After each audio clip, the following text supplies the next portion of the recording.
day and night. Tell me now, what is the place tonight? Rushing a mist world, leaving my soul of pain. Rushing a mist world, dancing with the devil in the rain. My mind, crushing a mist world, feeling my soul a spark. Crushing a mist world, dancing with the devil in the dark. Daddy never take no crap. Daddy with the big slap. Daddy with a pimp slap hand. Daddy be the back door man. Yo, what is best in life? Crush your enemies. What is best in life? Crush your enemies. Crush your enemies.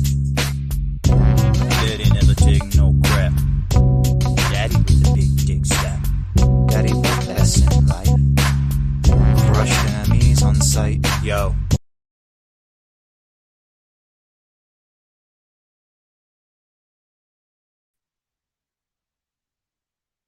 Yo. Welcome to the show, baby. Welcome to the motherfucking show. Big Daddy Show, the 9/11 special. Oh, yeah. You got him, light him. You got him, drink him. Be getting ready to just chill the fuck out and rip the mic for a while. Do what I do.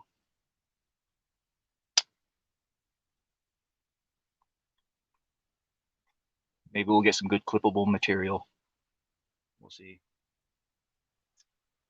Yep. Oh, yeah. 9/11 show, baby. Yeah, usually every 9/11 I do the annual 9/11 conspiracy show, where I talk about what happened on 9/11, reveal the truth about the greatest psyop of our time.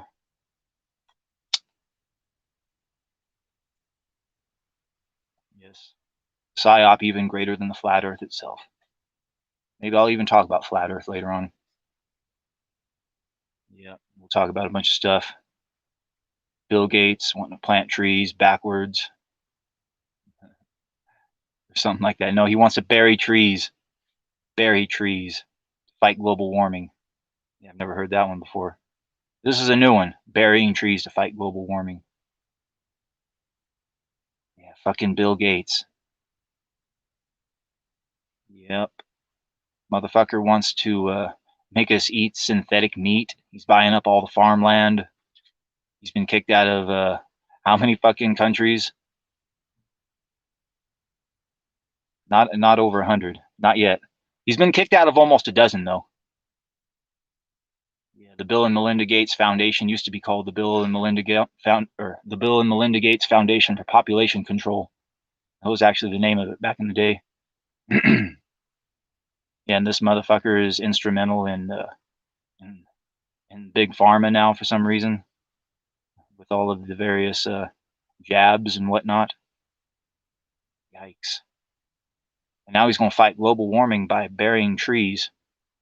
It's bad enough this motherfucker has bought up all the damn farmland. Shit. Yeah, how is Bill Gates still alive right now? This is what I want to know. Why is Bill Gates still alive? For real. I know how I would have handled that motherfucker. And those of all of his ilk. Long time ago.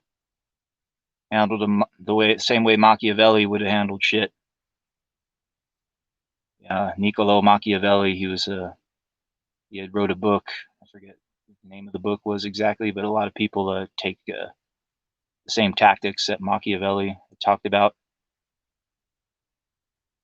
One way he talked about dealing with certain political opponents that are extremely dangerous to the state, and they're just too dangerous to, allow to be put into the system because the system is too corrupt. There's only one way to deal with them. Just they disappear one night and they're never heard from again. It's the only way to deal with them. That's the way you deal with people like Bill Gates. Just all of a sudden like that, he's gone. You don't know what the fuck happened to him. He absconded to an island somewhere to live out the rest of his days in peace with the rest of his buddies, if you know what I mean. Yeah, if a proper operation is put together, utilizing compartmentalization correctly, you can take care of guys like Bill Gates, George Soros, the whole fucking lot, Fauci, the whole fucking nine. You just have to have a leader willing to pull the trigger on it. Yeah, we don't got any real fucking leaders anymore, that's for sure.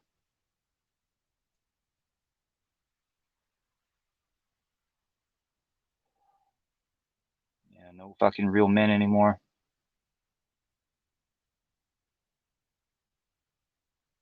Yeah, feminism turned the men weak. Vicious cycle.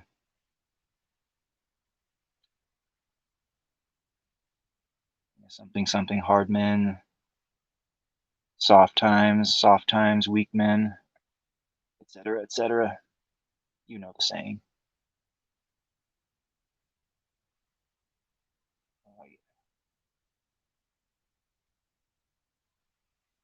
Boom.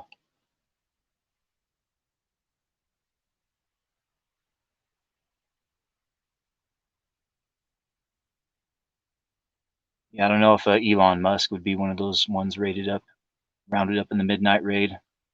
He might be one of the good guys. He could be the worst one of them all, too. Trojan horse and a half.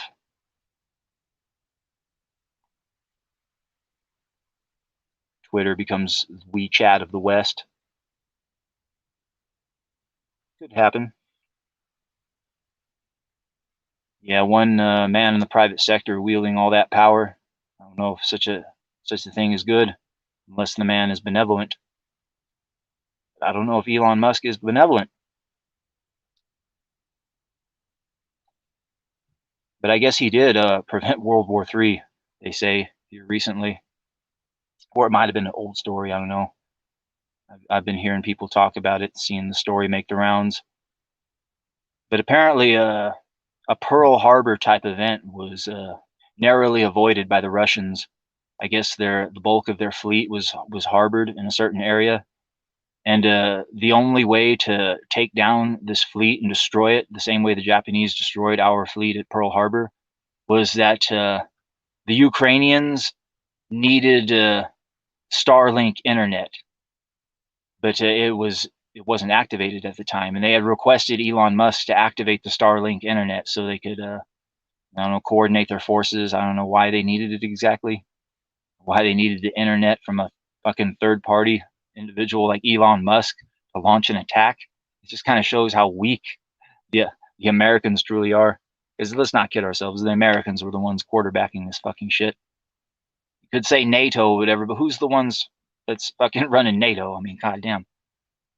Yeah, I mean, sometimes you got the British running operations, whatever, but most of the time, Americans were the ones spearheading that shit.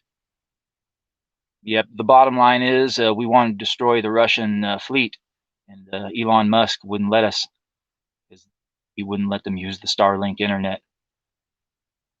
Yeah, can you imagine what would have happened if the entire Russian fleet was destroyed? What would have fucking happened afterwards? I mean, they still got their submarines. They still got their fucking submarines. Just one fucking submarine is all it takes to just completely destroy the east or west coast. Yeah, who knows how many of them they got out there?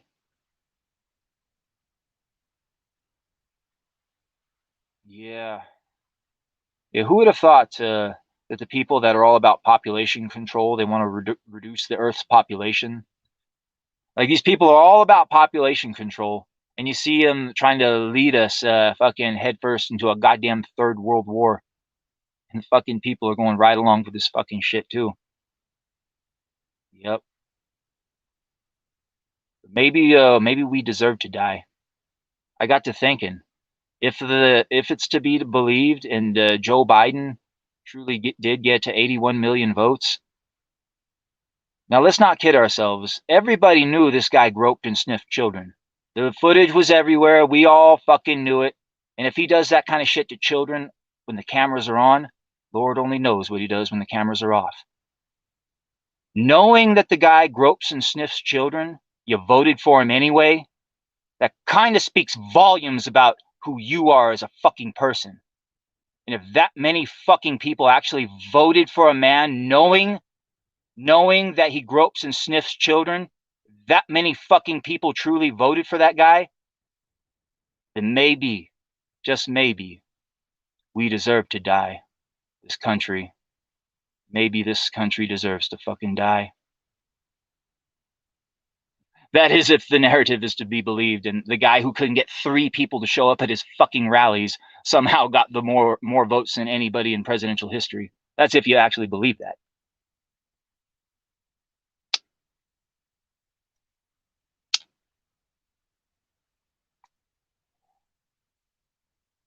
Yeah, it kind of speaks volumes about your character. Knowing the guy gropes and sniffs children, but you voted for him anyway, kind of speaks volumes about you as a fucking person and us as a country, if that many people truly voted for him.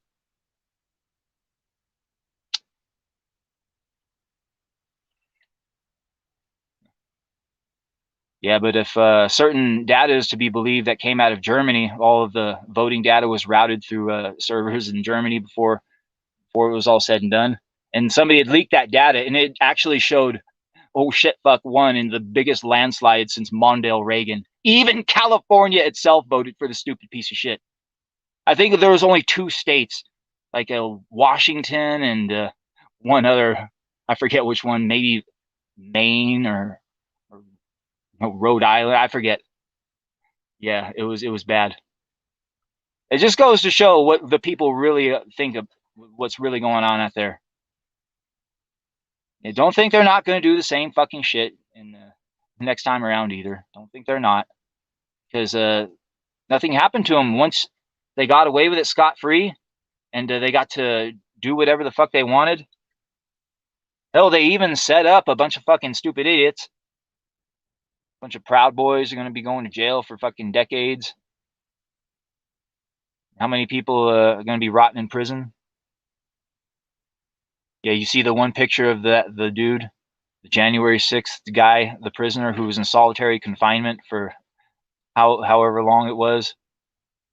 Fucking since it all went down, he's been in solitary confinement in a tiny little cell, like having a shit in a bucket and shit like that.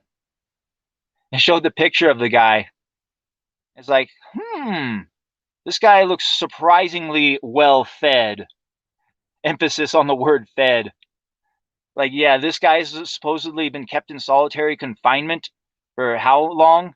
This guy looks like yeah, I don't know. PSYOP. You got to understand when you get hit with a PSYOP. The difference between getting hit with a gunshot and getting hit with a PSYOP, you can eventually heal from a gunshot. PSYOP, that wound lasts for life. Yes, that's what 9/11 was. It was one of the greatest PSYOPs of our time. Yeah, all of that, the January 6th PSYOP, you know what that was about, right? Basically putting the sword to any notion of stepping up and trying to stop these fuckers from doing anything from now on. Because you'll be labeled a terrorist, and they'll throw you in jail, and they'll throw you in jail for decades, and they'll put you in solitary confinement. Yeah, we've seen the pictures. It's all about fear, trying to stoke a degree of fear within the people. Yep. Trying to make you scared of your government so that you'll do whatever the fuck they tell you to, so you don't step out of line, you don't question any of their fucking narratives or whatever. Yeah, it always starts with shame. Shame, fear. That's how they control people. But you know it starts when you're always shamed. And you doing what they say, even though you know it don't feel right. In your heart, your soul, and mind. That's how it goes. Fuck, I hope I'm coming in clear out there. Hope I'm not breaking up and all that shit. I know I'm on a new channel. Nobody listens to me anymore. That's the way it goes on YouTube. Like I said, once you switch channels, even if people know you've switched to a different channel, they just simply won't listen to you anymore. It's like, oh well, it gives me a little bit more freedom and latitude. This channel doesn't have any strikes on it like my other ones. Yep. I just hope my fucking voice is coming in clear and loud, and I'll be able to clip some good bits at least. That's what I'm hoping. In this day and age, people got the attention span of a fucking goldfish. They literally can't sit through a fucking live stream that lasts an hour or more. Like the most they might be able to sit through is like a good 5-minute video, maybe. Like you could put up an 8-minute video, they might make it 2 or 3 minutes into the video, maybe 5 minutes. Like if you get several hundred people watching an 8-minute video, like your average view time will be like 3.5 minutes. You do a couple hour long live stream, average view time about 20 minutes. Well, at least that's what my analytics tell me. So I try to front load at least the first 20 minutes with the good material. Whatever passes for good material. Oh, I am coming through. Good. Ground control to Major Tom. Commencing countdown, engines on. Fuck, one of these days I gotta do a straight up song stream, get that recorded. That way I got a more material I can clip, lace with beats and all that shit. It's been too long since I did a good song stream.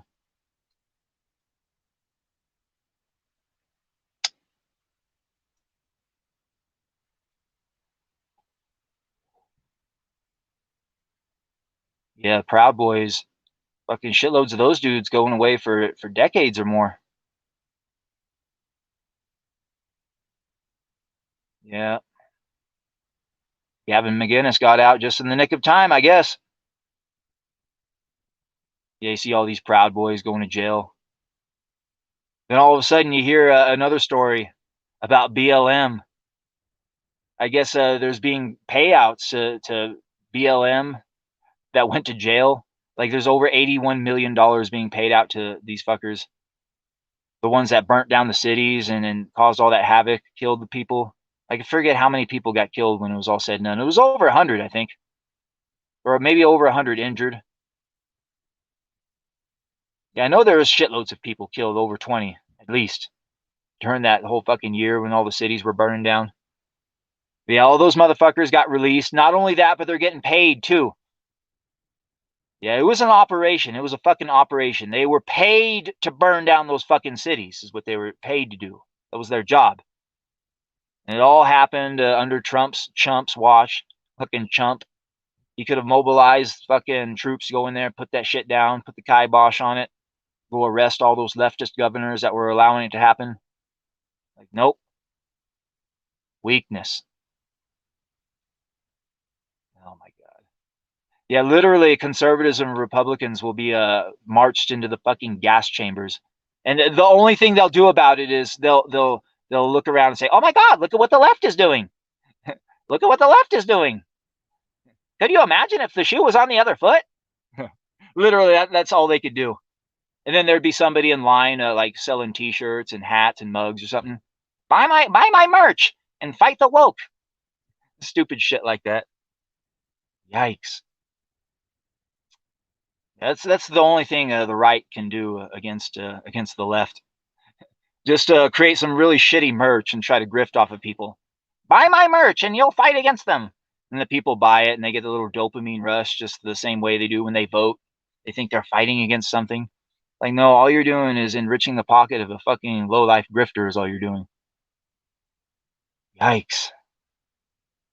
Yeah, these motherfuckers never have any true, never any true solutions to any of the problems. I remember years ago, I caught on to Rush Limbaugh's grift. That motherfucker, one of the biggest fucking grifter pieces of shit in that whole sphere.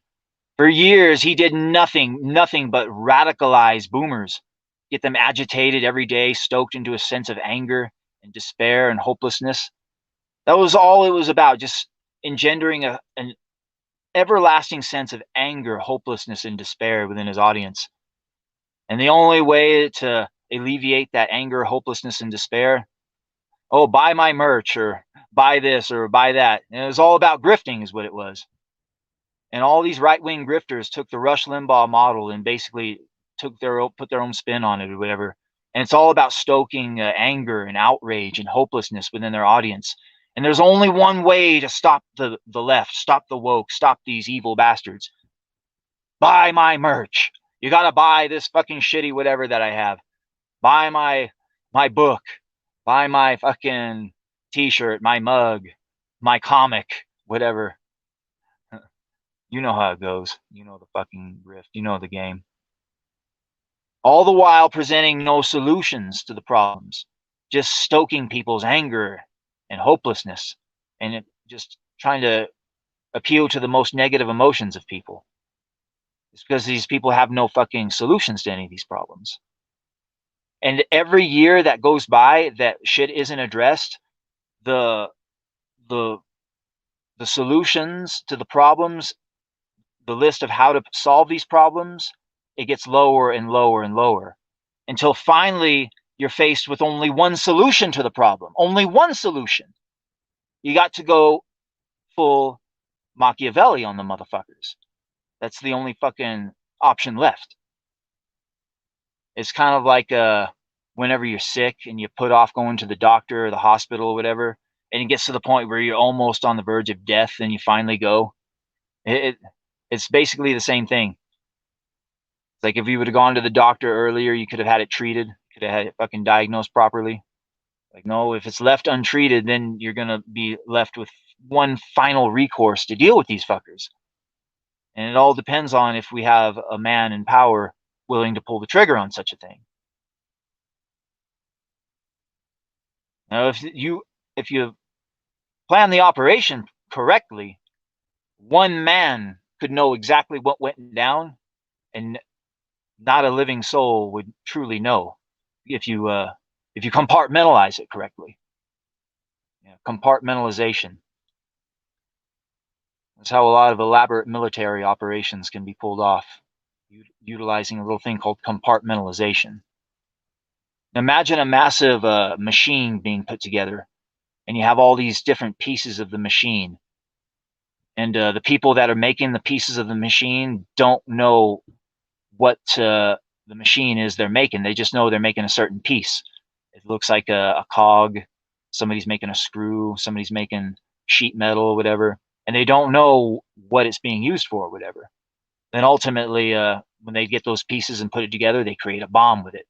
And at the end of the day, the person doesn't know that they have a little bit of blood on their hands accidentally because they're putting together a weapon that can kill people.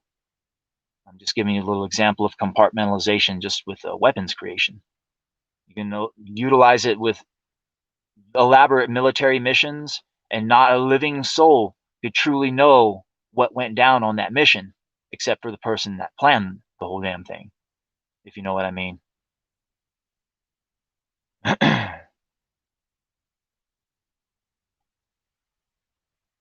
Yeah, Trump and those fucking tweets. Yeah, if only they would have took his fucking Twitter away from him his first 6 months of being in power, then maybe he could have actually did something. Yeah, he was always on the Twitter. If fucking around like a jackass on Twitter like equaled being a good president, he would have been the greatest fucking president of all time. The stupid motherfucker left no stay behind with network. He didn't put anybody in power that actually, tried to drain the swamp. His most important campaign promise of all, draining the swamp, broke that one.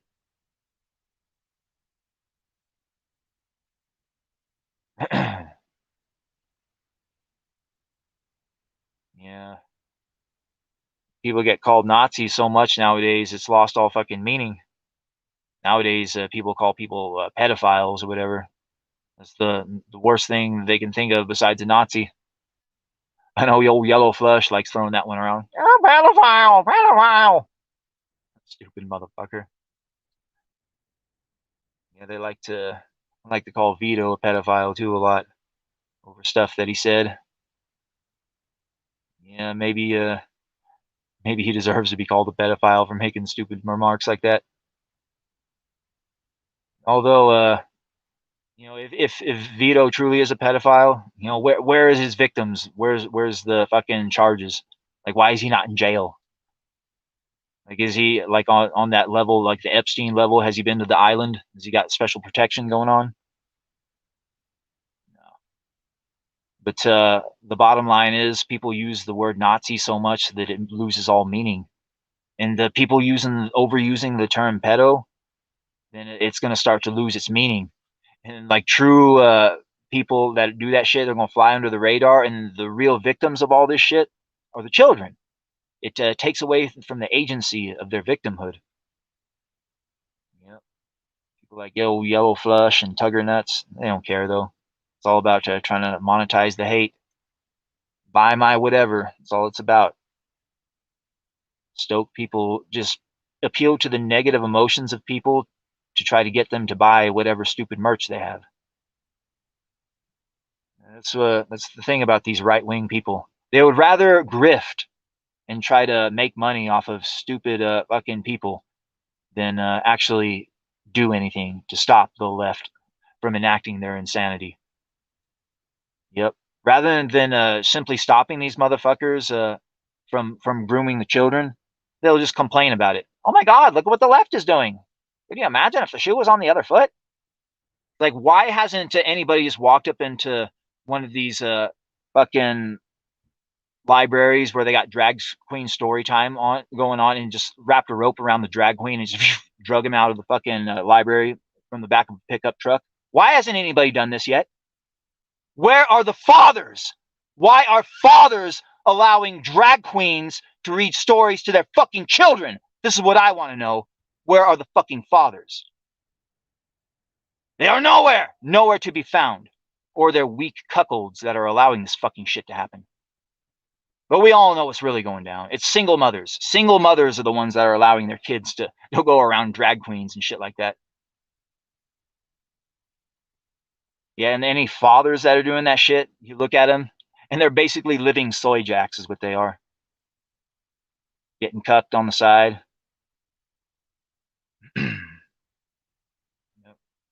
Fucking joke.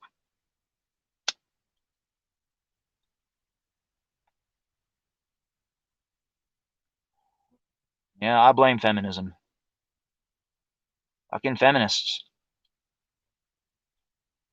Yeah, I guess Danny Masterson was the latest victim sacrificed at the altar of the man-hating feminist agenda. Yeah, Danny Masterson, he was the actor that was on That 70s Show. Played, I think it was Hyde,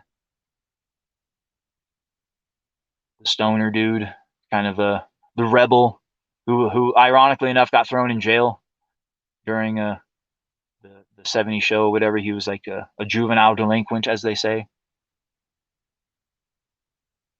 Yeah, but apparently, yeah, he's a rapist too, and he's going to be spending fucking 30 years in jail. I guess that's what they gave him.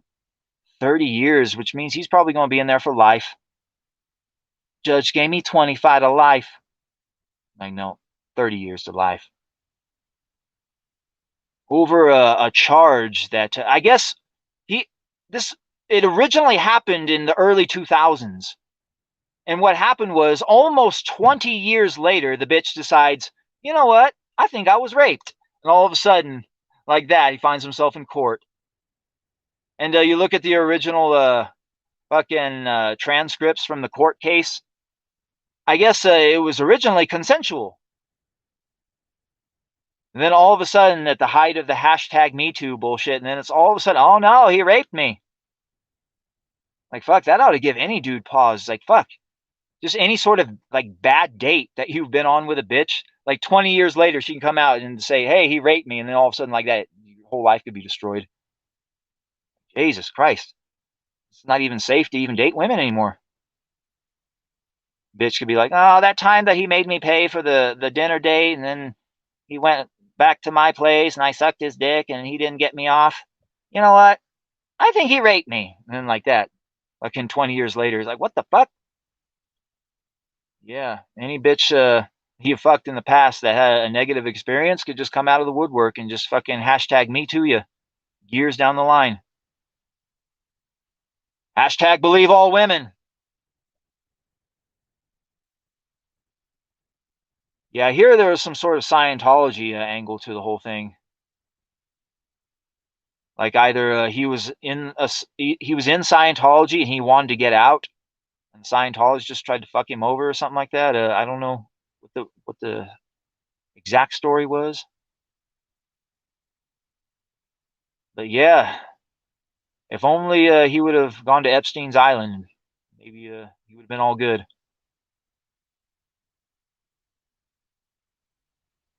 Yeah, it just goes to show.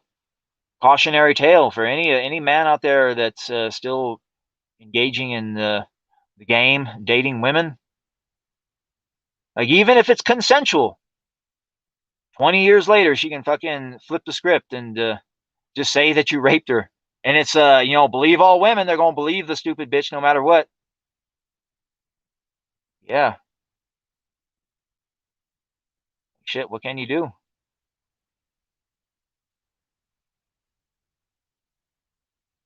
There's a reason why men aren't going to singles meetups anymore.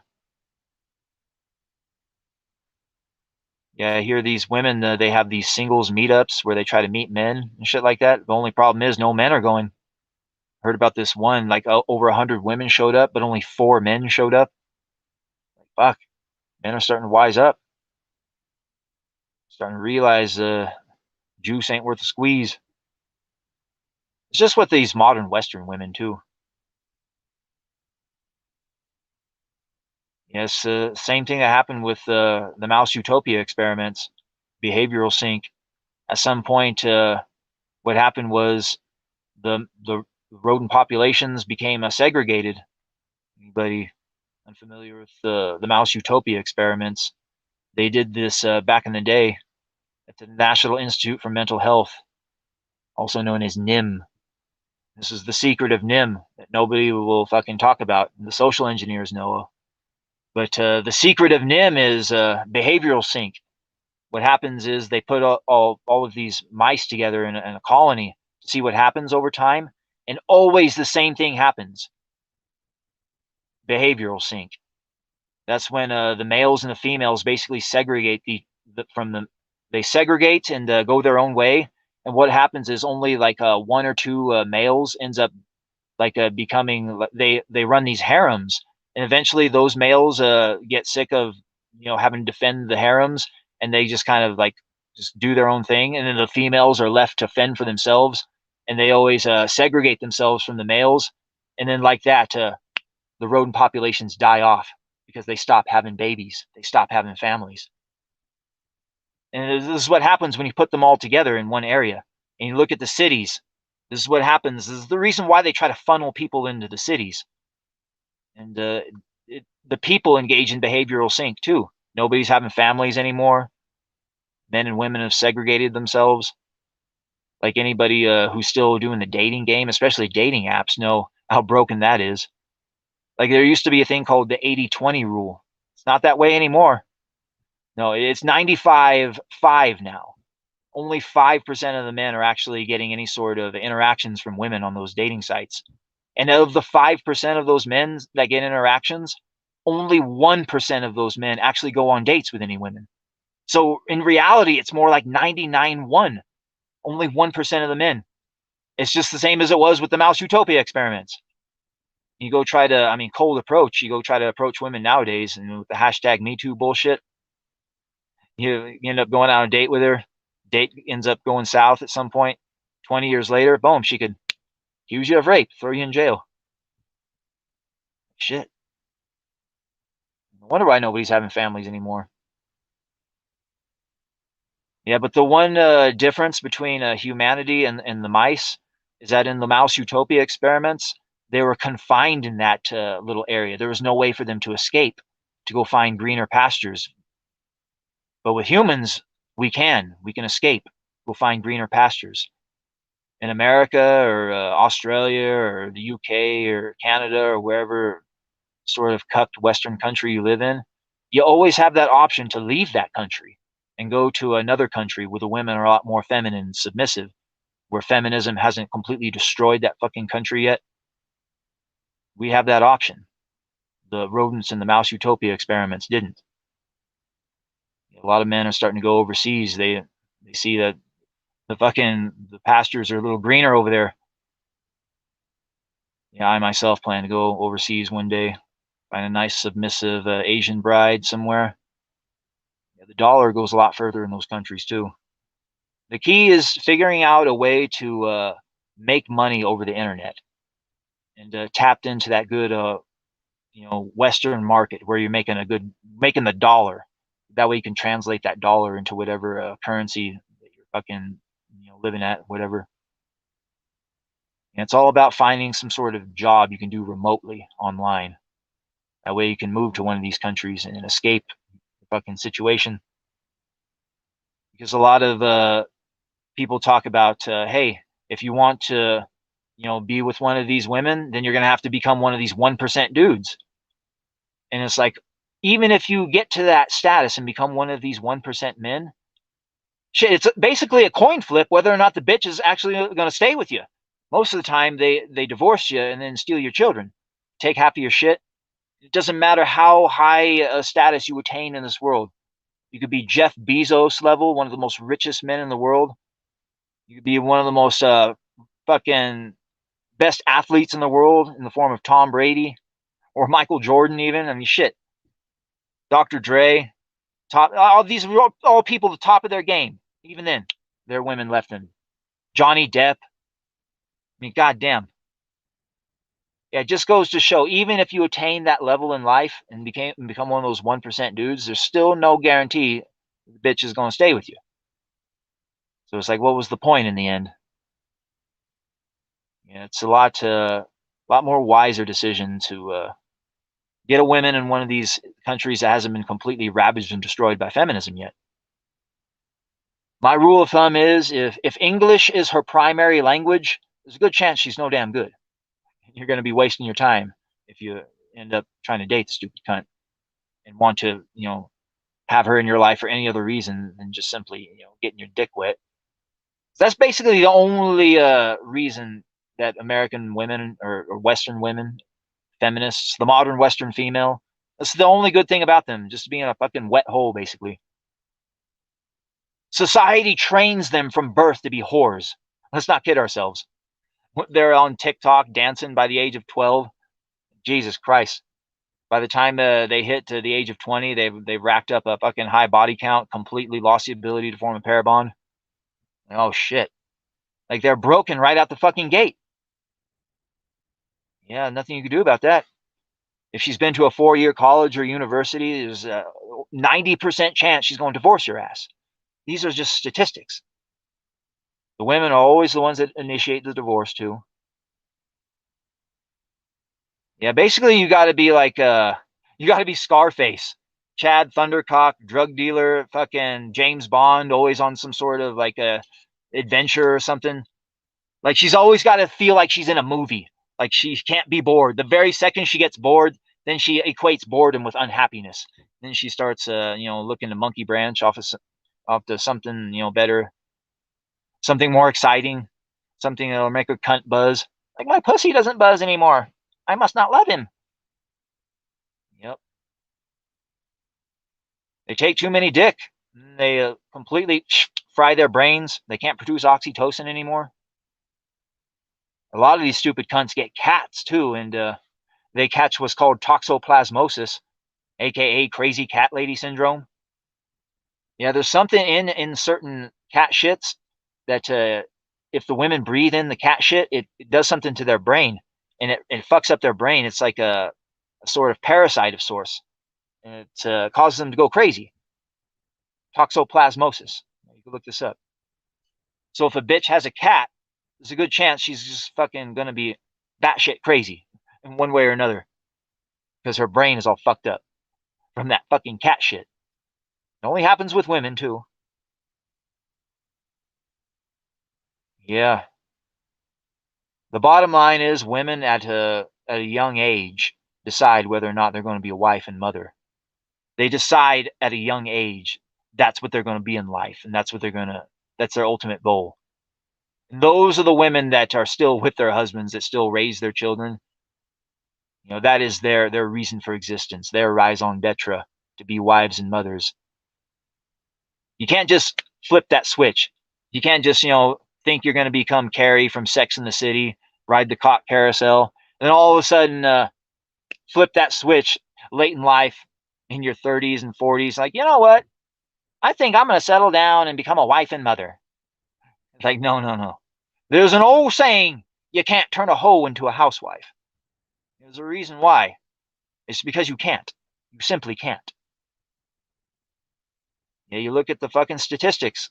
Women who all they need to do is take one dick. Like once women just take one dick, the chances of them divorcing their husband, I think it's like 60%. Like if they're virgins, like it's the highest. You have the highest chance of keeping your marriage intact if you marry a virgin. But no women actually get married who are virgins anymore.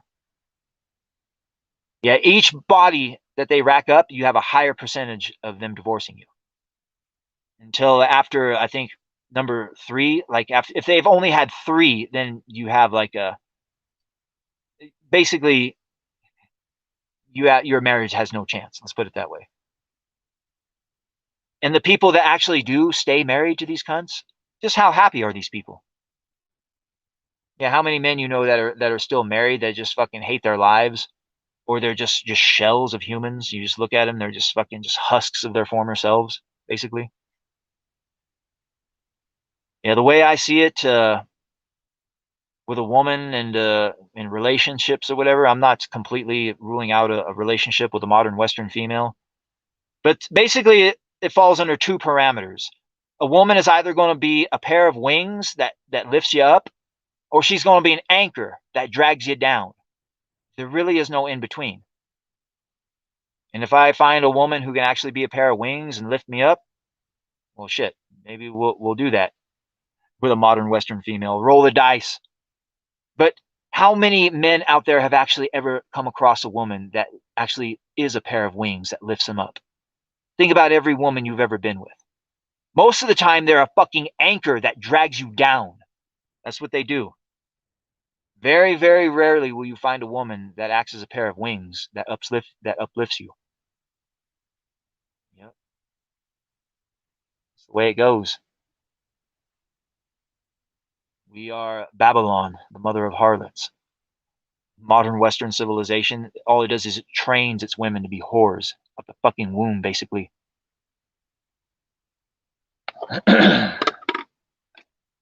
Yep.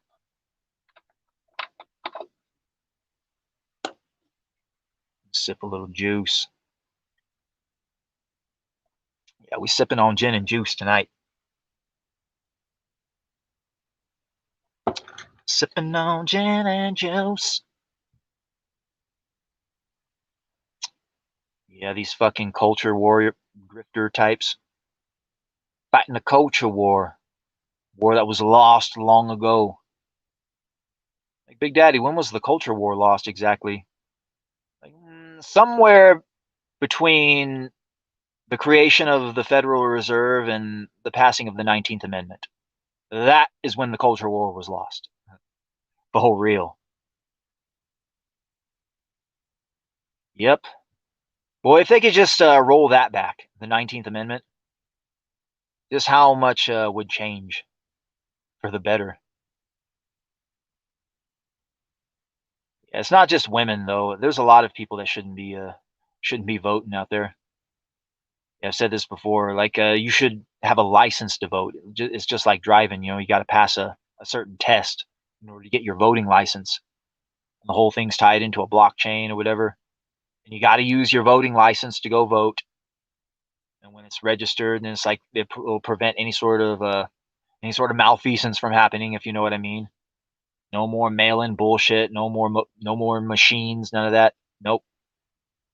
Have a voting license that you need with you at the polls.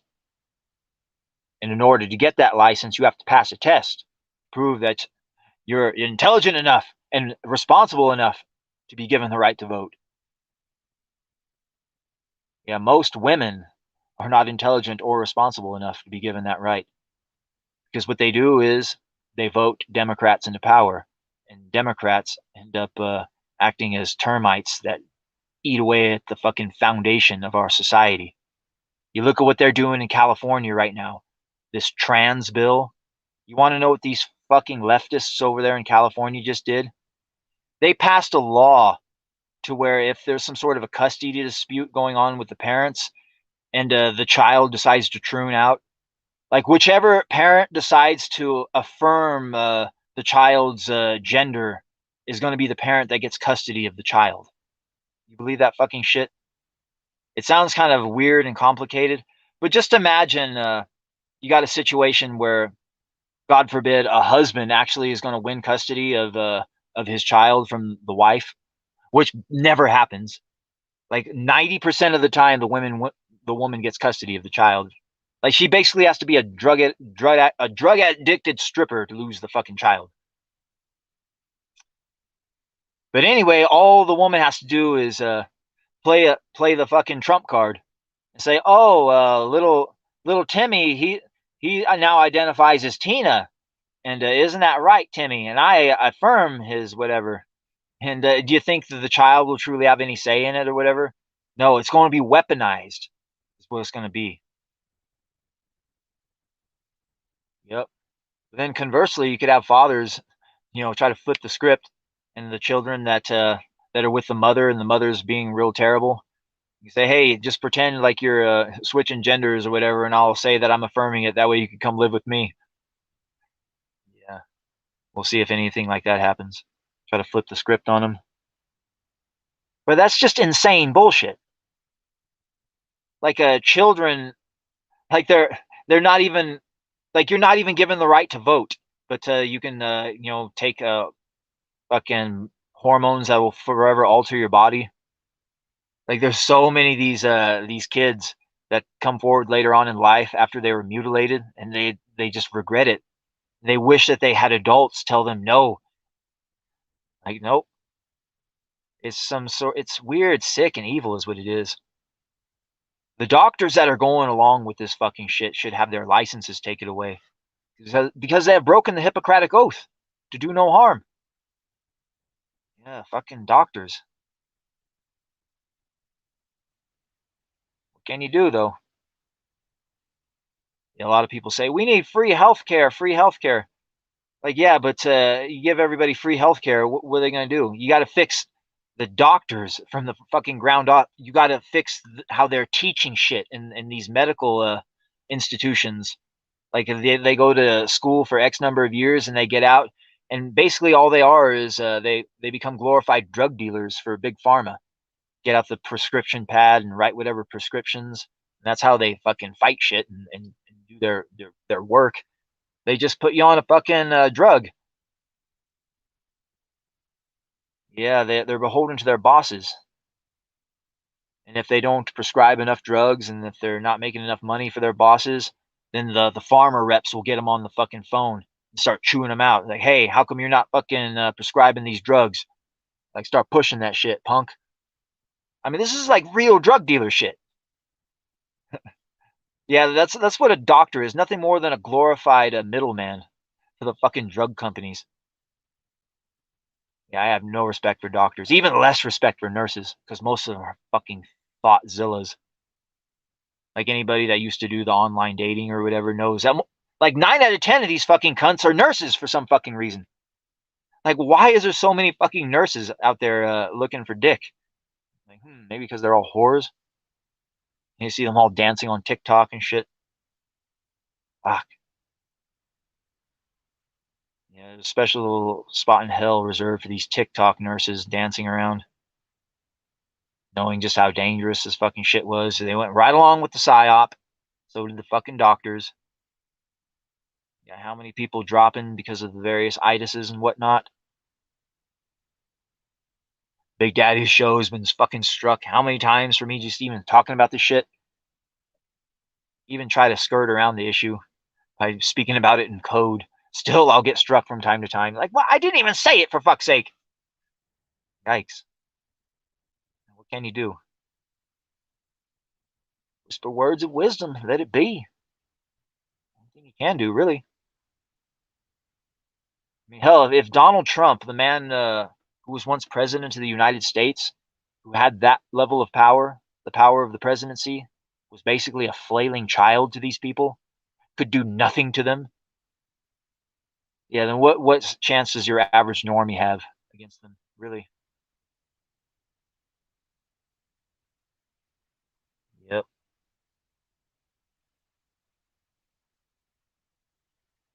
Yeah, these fucking women.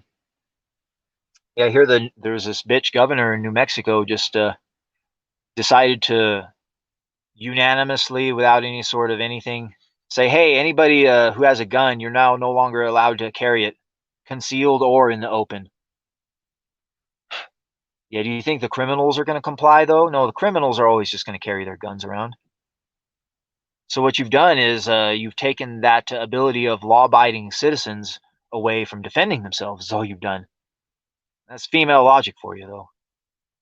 I think everybody should be allowed to, or should have to carry a gun on them at all times.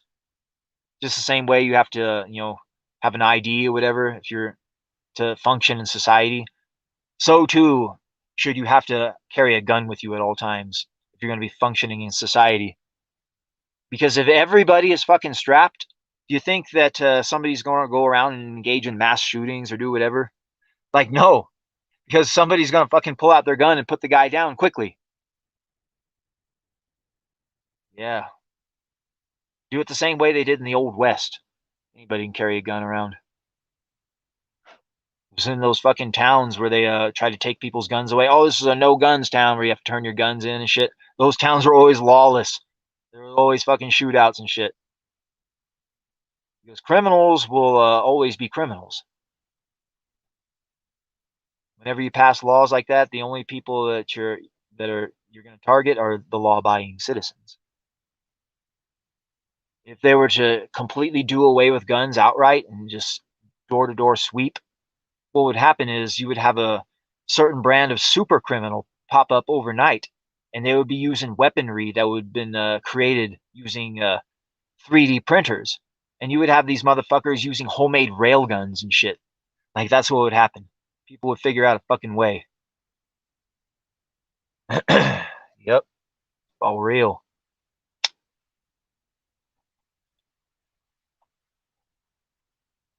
Yeah, there was this company. I forget what the name of it was, but they're a safe company. They have safes.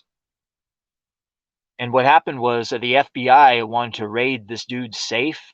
So they called the company up and got the combination for the safe, and the company remotely from afar unlocked the guy's safe for him. And the FBI got in there and shit. A lot of people were like, "Oh my God, how could this safe company have done that? Gave up this guy's personal information to the FBI, whatever, blah blah blah." It's like, first of all, like, who the fuck keeps their gun in one of those types of safes? Like, fucking, yeah. Anybody who's got who's packing and to that degree, they're not going to have any sort of third party anything be able to have access to their gun safes if they even have gun safes. Most of the time, they just got them lying all around the house, like fucking be able to grab it at will. Yeah, your average like true gun owning American has enough weapons to outfit a small militia. So whatever Americans that don't have guns could quickly get them very fastly. There's an the old saying: if you have ever invaded America, there would be a fucking rifle hiding behind every blade of grass. That is true. Largest standing army on planet Earth. We basically hold the keys to the gates of hell without understanding it or realizing it. Or if they were ever to defang and declaw the American populace and take away our guns, literally nothing, I mean nothing, would stop them from doing whatever the fuck they wanted without any degree of reciprocity. U.S. military certainly ain't gonna step up and stop them. That's for sure.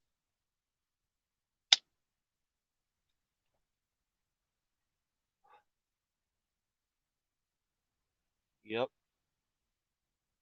I know how I would handle these motherfuckers.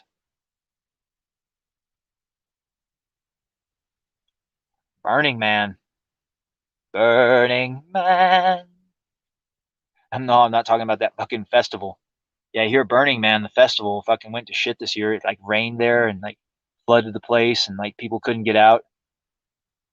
Feces all over the ground. Mud orgies.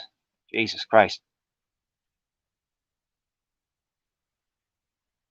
Yeah, but the original where they got the idea of burning a giant effigy of a wicker man or whatever, I guess back in the day, the druids used to do this. They would build a giant wicker man made of, you know, and they would stuff people inside of it. They would stuff humans inside of this giant wicker man. You'd have like limbs like sticking out and shit. And then they would set it on fire is what they would do. And this thing would be like fucking, 20 feet tall, sometimes more. And it would just be stuffed full of people. Yeah, it was an old pagan ritual. Yeah, the Celts, the Druids, they have some old rituals. A lot of people say that their original religion was that of the Canaanites. They worship the same deities and shit like that. A lot of their same magic rituals is the same as that of the Canaanites. Like you look at there's a certain ritual where they take it's a spell casting ritual about how you can control somebody's mind. And what you do is you flay the skin off of a child's face while the child is still alive. Then you wrap that skin around the branch of a holly tree, hollywood, and you stick it into a fire. You burn that skin that's wrapped around the hollywood, and you beat it on the ground. You do some sort of incantation that becomes a magic wand. Like that's how they make magic wands. You use the magic wand to cast spells to control people's minds. And that's where the term Hollywood comes from. They cast a spell to control your mind. All this old druid shit stems from those old Canaanite religions where they worship those fucking demon gods.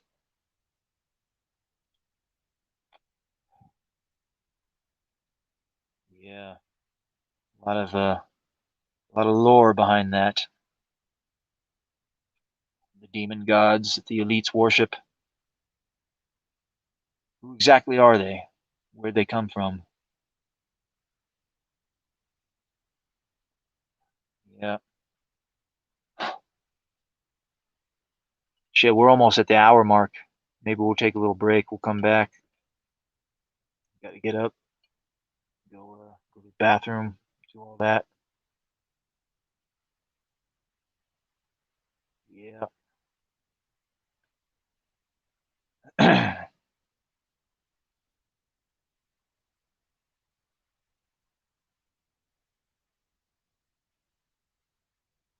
Maybe I'll throw on a little tune. We'll come back.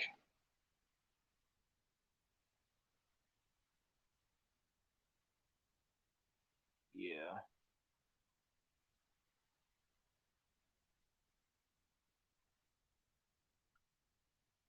All right, guys, we're gonna take a little break. Throw on a little music. Go grab yourself a sandwich. Take a leak. Grab yourself a smoke. We'll be back in a few minutes.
And we're back, baby.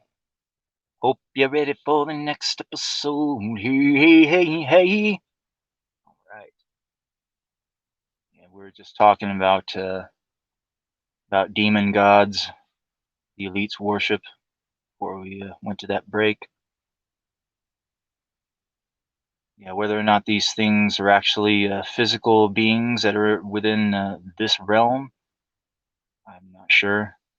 I think they, if such beings exist, I think they might exist in another realm, the spirit realm. Yeah, I've been doing a lot of research into such things. Listen to the testimonials of people going into the astral body, being taken by their spirit guides into the various spirit realms. Yeah, I guess there's the one right above us. I guess it's infinite, and the whole thing is, I guess the human mind. It's a very very powerful thing. So powerful, in fact, that the things that we think about in this 3D physical world, it can manifest itself in the spirit realm. Like, so if you get enough minds together thinking that a construct like heaven and hell actually exists, those realms actually construct themselves in the spirit realm. And if you truly believe all of the religious dogmas of, Christianity or Islam or whatever, then you go to those heavens that you've created in your mind. And there are certain, since there are various, splinter sections of the Christian faith, there are certain sections of Christian heaven where they have a, I guess it's a projection. It's not real, but it's kind of like a projection of hell, where it shows like fire and like you hear people screaming or whatever. And I guess that projection of hell brings these Christians comfort to know that the people who didn't take up their God are burning in hell or whatever. But it's all not real. It's all just comfort for their minds or whatever. And in a lot of these older religions, like the further down the line you go, like they have lesser people there in these various like kingdoms within these realms. Like you go to the religion of the Canaanites or whatever, like to the various temples that are exist in the spirit realm. There's like barely any people there because nobody barely worships those gods anymore. And then there are certain areas that are completely derelict where like the gods are simply not worshipped anymore and they're completely forgotten, but their temples are still there in the spirit realm. And I guess we have like spiritual bodies too that they decay just like our physical bodies here do. Like because after the spiritual realm, like there exists one above it. Like if you're capable of ascending to the next whatever, but then there's ones below too, as above, so below. So depending on what kind of a spirit you were in this lifetime, like how you lived your life, you're either gonna go to, a good place or a bad place. I used to talk about how, well, I talked about it once about how whenever I have dreams, it's usually the same dream. It's always goes back to the same place, like an endless shopping mall, and they're all connected by trains or whatever. And then, like I've always thought this was a vision of the future. Like you basically a wage cuck from fucking birth to death. Like you got these massive apartment complexes that are built into the shopping malls. So you wake up, you go work at your little kiosk, or you go to your little whatever, and do your retail job, or you go cook whatever in your food court job or whatever. Then once you get off, then you just kind of wander around the mall until you go back to your apartment and sleep. You start the cycle over again. Any sort of days off, you want to go to another city, you take a train that's connected. They're kind of it'll just take you to another little city area that's just the same thing, another shopping mall with another living quarters in it. And that's reality. That's what life is. And the outside world is just kind of like a looks like the earth has been destroyed. Nobody goes outside. It's just like kind of hazy and like looks like Mars, whatever. But I got to thinking, what if this was actually an area in the spirit realm I was going to? For the people that don't believe in any sort of deities or whatever, and they've completely surrendered their lives to consumerism, because that's what that would be. Like people who have no God, you don't believe in nothing but consumerism, and you die. What sort of fucking afterlife would you end up in? An endless shopping mall. You become a fucking wage cuck in the afterlife too. Jesus Christ, talk about hell. So the bottom line is, it's almost better to just make up your own fucking religion and believe in something rather than just simply believing in nothing and then ending up in the fucking shopping mall area of the spirit realm.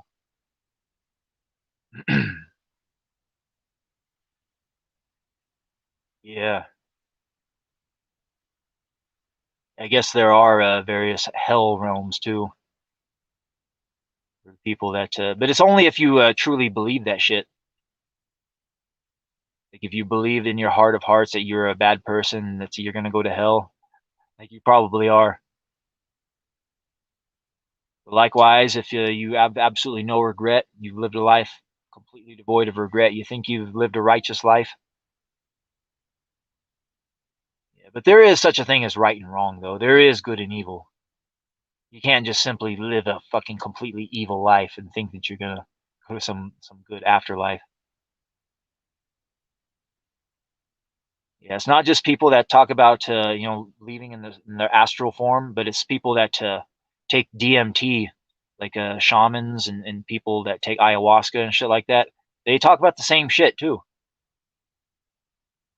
Yeah, I guess when in the spirit realm you encounter these entities, and not all of them are good. Let's put it that way.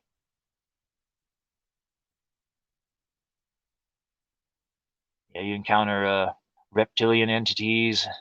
The real bad ones are the insect ones, though. You never want to encounter the insect ones. Those ones are the worst, from what I hear.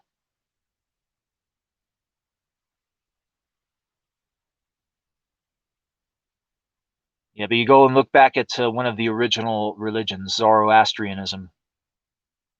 Basically, almost all of the Abrahamic religions are based off of Zoroastrianism.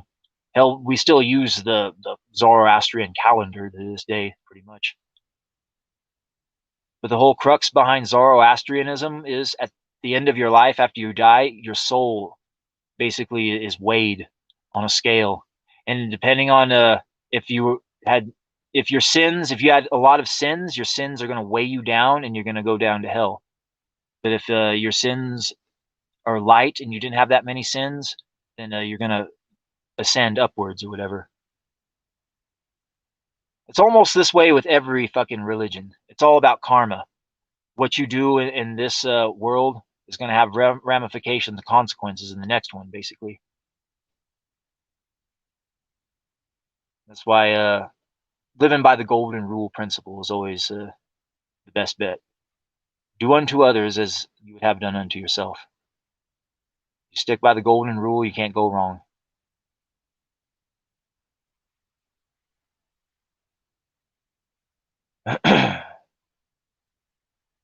Yeah. I guess there are invisible entities out there, though, that can only be seen through certain telescopes. There's something called a Santilli telescope.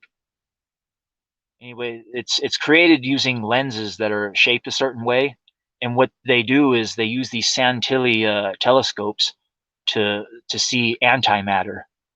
This is the exact opposite of matter. So, what would be the exact opposite of light? It would be invisibility, basically. And they look into deep space using these Santilli telescopes, and they're finding certain areas of the universe that can only be seen using these telescopes, and they're finding entire like galaxies that are basically consist of antimatter. Like you wouldn't be able to see them with the physical eye, basically. And I'm just wondering if these things that the Santilli telescope is seeing, this antimatter, if it's actually something that exists in the spirit realm. But anyway, what they decided to do was take these Santilli telescopes that they normally use for space and use them on the terrestrial level, looking at shit on the planet. And I guess what they found was shocking, startling even.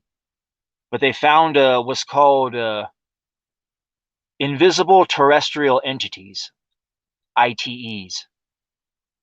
They're these, I don't know if they're creatures, beings, they may be craft, but they can only be seen using a Santilli telescope. And they're mostly seen around military facilities where they have nuclear weapons and shit like that. And you look at these things, a lot of times they look different. Sometimes they look like a sperm pod almost. And sometimes it'll look like just a straight up circle. And sometimes it'll look like a massive serpent. They showed this one, it looked like a fucking massive snake, and it cloned itself several times. It's like, what the fuck? But these things, they can only be seen with a Santilli telescope. But they're invisible creatures is what they are, or craft. What they speculate that they're spy drones, that some higher entities are using these to spy on our military facilities, because that's where they're seen at mostly.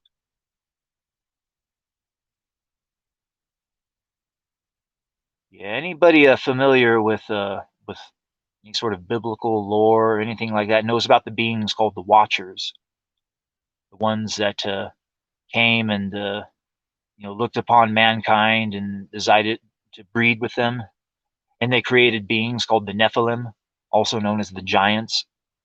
And these giants became so out of hand that they had to basically flood the entire planet, kill everything on the planet, and only keep one bloodline alive, that of Noah. Everybody knows this story. And they say that Noah, his skin was white, just like that of the Watchers. They say this from the Book of Enoch, one of those books that was banned from the Bible, which means that Noah's wife was black, I guess. Yeah, anybody ever hear the tale of Joe McMoneagle? Yeah, look up this guy. He's probably one of the most renowned and famous remote viewers of our time. But this guy, he's been documented to be correct. Like, he is actually, like, there's lots of documentation that this guy is legit. Like, he helped the Japanese government locate shitloads of missing people. Like, there was this one Japanese woman who was kidnapped by the North Koreans, and she eventually fled into China, and she ended up working at some hotel somewhere with her daughter or whatever. And this was years later, and McMoneagle was able to figure out which hotel she was in China, and the Japanese film crew, they're all about trying to debunk him and shit. So they went to the hotel and they found the woman there. So they smuggled her out of the hotel room by pretending she was a member of the camera crew. But anyway, yeah, he was real famous in Japan because Japan did this whole TV series with him where they tried to debunk him, but he kept proving them wrong by finding all of these people. And but anyway, he also worked with the CIA. He was what they called Remote Viewer 001. That was his official designation with Project Stargate. This was a little top secret project that was it was declassified here recently. Well, recently, but in the last 10, 20 years or so. But anyway, what they would do is, anybody who doesn't know what a remote viewer is basically a military trained psychic. I guess almost all of us humans have this ability within us, a psychic ability, to basically use our mind's eye to focus and go anywhere in time and space, past, present, or future, and look at any sort of target, as long as you got the coordinates or whatever. But in order to do it correctly, you have to look at the target blind. You can't know what it is you're looking at. Like, somebody will have the target written down on a piece of paper inside of an envelope. So you're supposed to just use your mind's eye to figure out what is written on that paper on the envelope, and then figure out what your target is from there. Sometimes they'll just put a picture of something in there. Sometimes they'll put GPS coordinates. but it's the only way to get a true, accurate read, because otherwise you'll have what's called analytical overlay. And that's when, if the remote viewer knows what they're looking at, then their imagination sometimes starts to come into play, and that can muddy the waters a little bit. So you have to look at the target blind. And I guess McMonagle, he was like extremely good at this. He was one of the best remote viewers there is.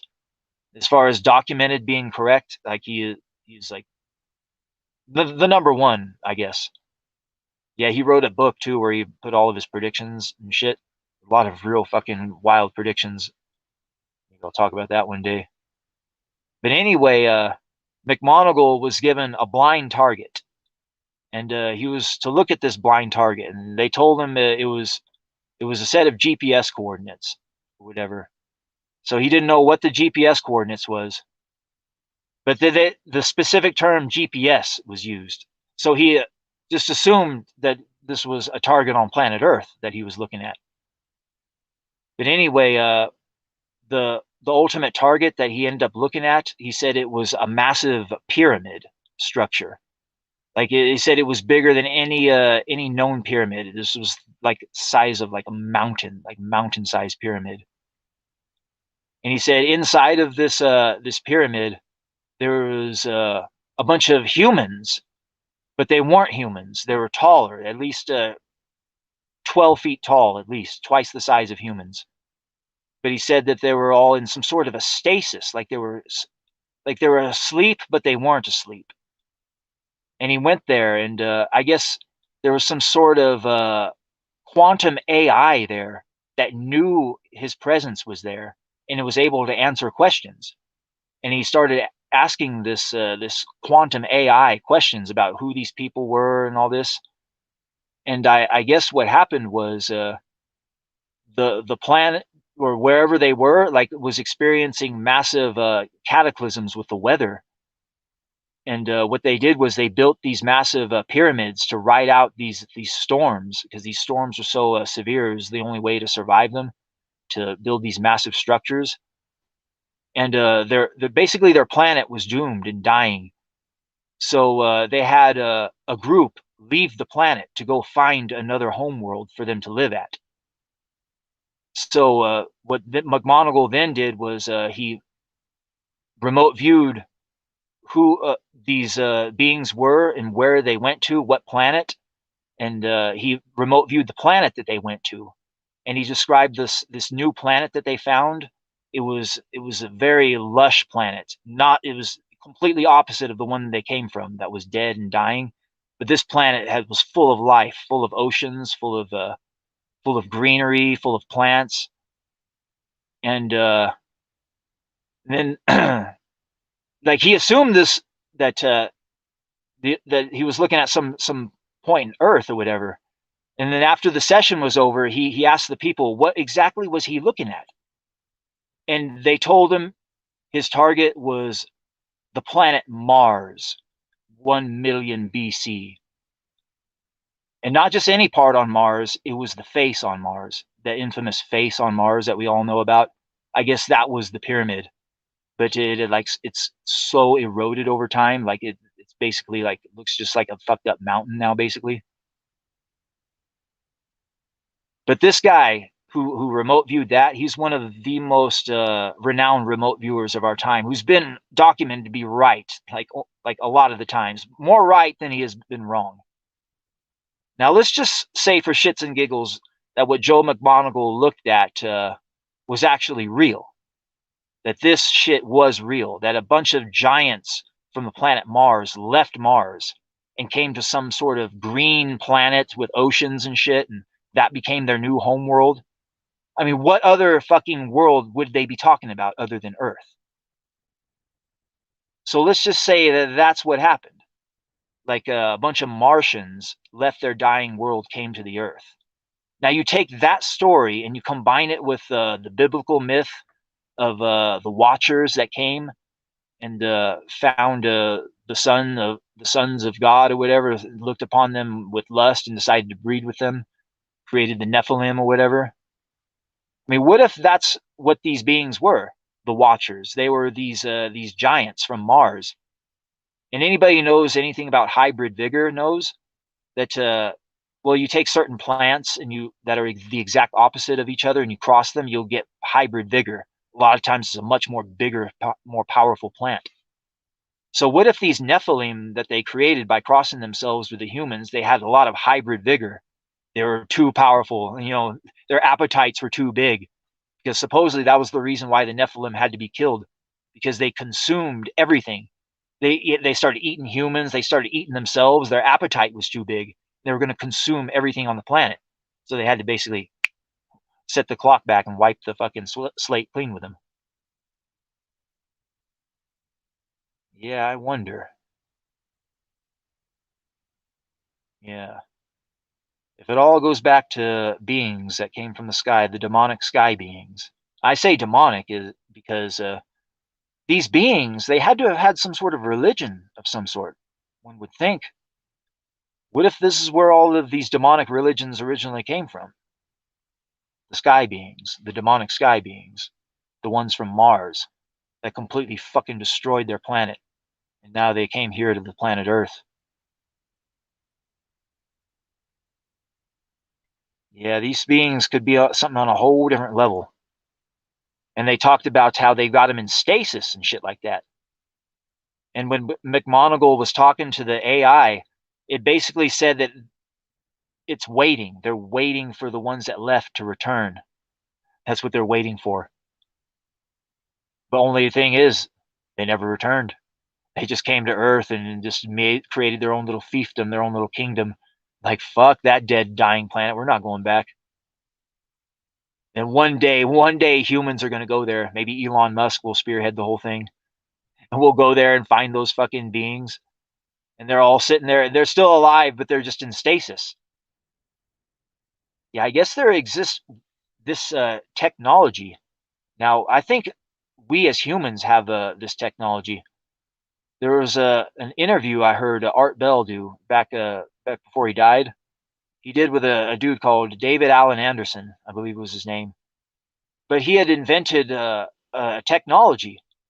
It's a time torsion field technology. But anybody familiar with Dragon Ball Z, the hyperbolic time chamber, we have that technology. Like we can create a real hyperbolic time chamber where you can control the flow of time, speed it up or slow it down. Like what they were originally doing the experiments with was plants. They would take seeds and then they would plant the seeds and then have the seeds like grow into full grown plants within a matter of hours. Then like reverse the process, have them go back to seed and shit like that. But there's all sorts of applications you can use that technology for, including keeping bodies in stasis, ensuring that the passage of time is slow enough to where, tens of thousands, if not millions of years can go by and you can still, stay alive within that stasis field, because time, technically, you can make it stand still if you want to. Yeah, this technology actually exists.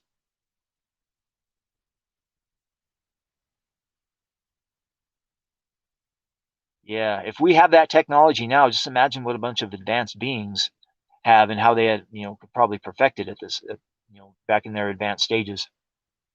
So there very well could be a whole shitload of Martian giants, waiting in stasis in these warrens, waiting for their kin to come return.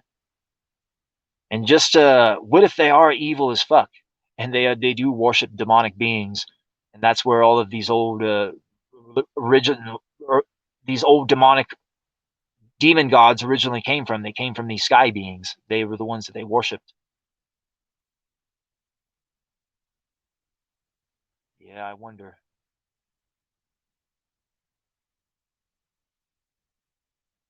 Yeah, because it talks about the Watchers. They are separate from the beings like Baal, Moloch, all of the beings, the 72 demon lords known as the Goetia. They sound like they are completely separate beings from the beings known as the Watchers. They even have different names. Yeah, you look at the Book of Enoch; it even names off all of these fallen angels, these quote unquote demons or whatever you want to call them. Yeah, one of them is named as Kazdeja, and apparently this particular demon taught mankind the power of sacrificing their children in their womb. It's exactly the fucking words from the Book of Enoch. Yeah, so that's what killing the children in the womb is all about. It's a form of demon sacrifice, is what it is.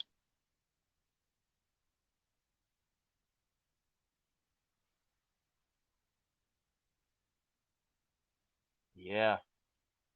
Joe McMoneagle, he went over there and he was one of those guys that trained with Robert Monroe at the Monroe Institute, because McMoneagle could also go into the astral form. I guess Monroe ended up training him. Yeah, Robert Monroe, when he was in his spirit form, I just got done listening to his audiobook, Journeys Out of the Body. He's got 2 more I want to go ahead and read. But I've heard some of the Cliff Notes versions on those 2 other books, like when Robert Monroe was in his spirit form in the astral body, and he had his spirit guides taking him to various areas in the spirit realm, and then talking about the origins of mankind and all this and shit like that. And what they told him about the origins of mankind is they said that there was originally, you know, beings on the planet Earth that got created, but then the creator abandoned them and left them. They left it's like planting a garden somewhere and then leaving the garden and just kind of never returning, but knowing that the seeds are going to fall in the ground and the garden's going to continue to replenish itself or whatever. So you don't need to go back. It's basically one of those situations. Some higher level whatever came and seeded the planet and created life there, but then just left it and just abandoned the planet. And he said what happened afterwards is a certain group of beings came along and they found the planet ripe for the picking, that it was abandoned. And what they did was these particular beings, they feed off of spiritual energies, I guess. Like that's the way they feed. And what they did was they started manipulating the life on the planet, and they did 3 different life cycles. And what they did was they fucked up each life cycle, so they had to like basically reset the clock and like do it over again. And the way they would reset the clock is they would basically kill everything on the planet with a massive extinction level event, i.e., a flood. But anyway, it talked about how they were trying to perfect a certain method of harvesting the most amount of loosh they could. Loosh, that's what they called it. Loosh. That's the spiritual energies that they devour and they feast upon. But anyway, they had created what they called giants, and the giants, what they said was they ate everything. They consumed too much, and what they did was they decided to kill the giants. And after they completely killed the giants, they did that with a flood. They actually said that what his spirit guide told him. So after the giants were killed, then they finally got it right. They created the perfect being that exuded the most amount of spiritual energies that they could feast upon. And what they did was they saw that there was a few humans that survived or whatever, that ended up breeding, and the planet started to become populated with humans again. And they were searching out and checking out the humans, and like before, like they were going to wait until the human race got to a certain point and then just kill all of them again, and just that was how they would harvest the loosh, because they were real sloppy about it. But then they came across a certain human that exuded the most distilled form of loosh that could be attained. This was the type that they loved the most, distilled loosh. And they found him sitting under a tree. He was alone, and they focused on him, and they tried to figure out what emotion he was emitting that was causing this pure distilled form of loosh. And the emotion that this human was emitting was that of loneliness. So then they hatched an idea, one of the most insidious ideas they can think of. What they did was, on the spiritual level, like the what they did was they took the human soul and they split it apart in two. That way, you're never a full soul. Like your other half of your soul is somewhere on the planet. That way, it always engenders a sense of loneliness within you, even if you got other people around. That way, they can get that to a good form of loosh, the loneliness, the most distilled form, and that's why humans, I guess. Well, that's the whole point about being on planet. You got to find your other half, the other part of your soul. Like you got various soulmate level relationships because you gotta have like soul groups. That's like what your family is. Like you get reincarnated together again with your family or whatever. But there's only one true soul mate, I guess. They call it the twin flame. But yeah, there are very, very few humans who are actually capable of finding their twin flame and actually being with them, I guess. And the way it's structured, I guess every human comes across their twin flame once in life. And it's all about seizing that moment. But most of the time, the twin flames, they're not ready. Like one person has evolved more than the other because the souls have been split apart and they're on their separate journeys throughout the times until they can finally reunite and then beat the fucking the soul trap or whatever and escape the fucking soul matrix so that they don't feast upon your spiritual energies anymore. That's one of the ways to escape, I guess, because that's what the entire reincarnation process is. It's a soul trap. They've created being a human such an enticing thing that our spirits always want to just come back and reincarnate as humans. And I guess we as humans have within us what's called the spirit of God, the one true God, that one benevolent energy of pure love and goodness.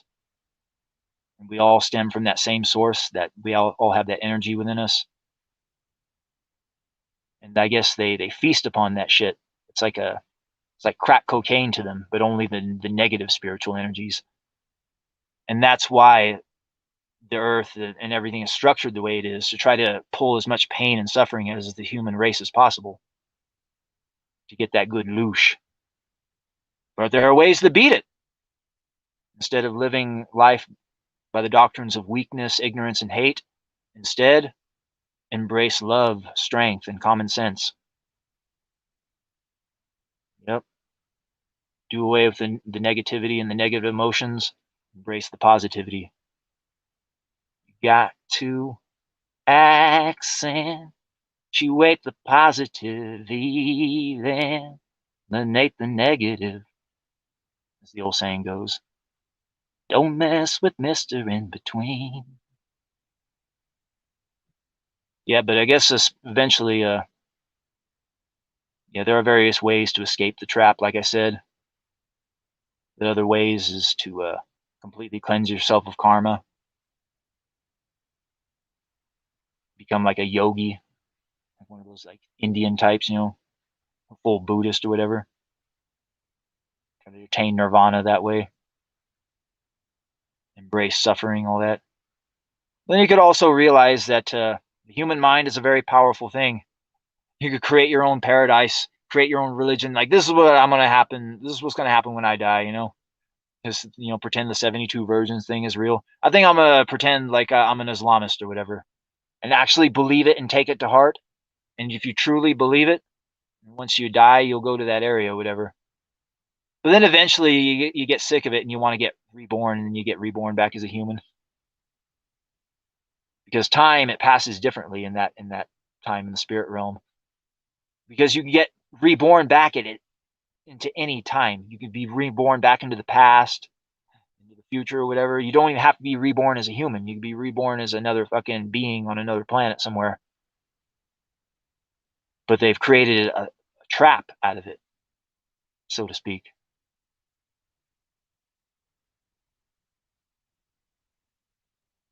Yeah, I just wonder if these demon lords that these fucking beings worship, like if they look like insects, I wonder if that's what their true forms are.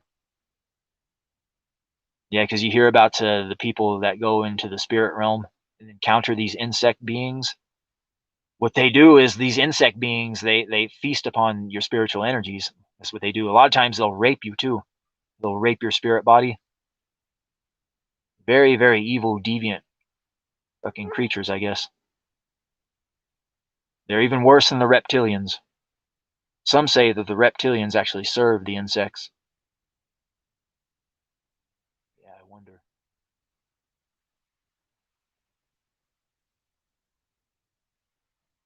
It's all about getting your mind right while you're in this reality.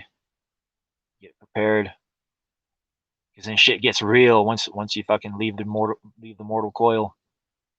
And it's all about deciding whether or not you want to come back onto the earth and rejoin your soul group, family, be reborn again. Yeah, the person that was once your father ends up dying.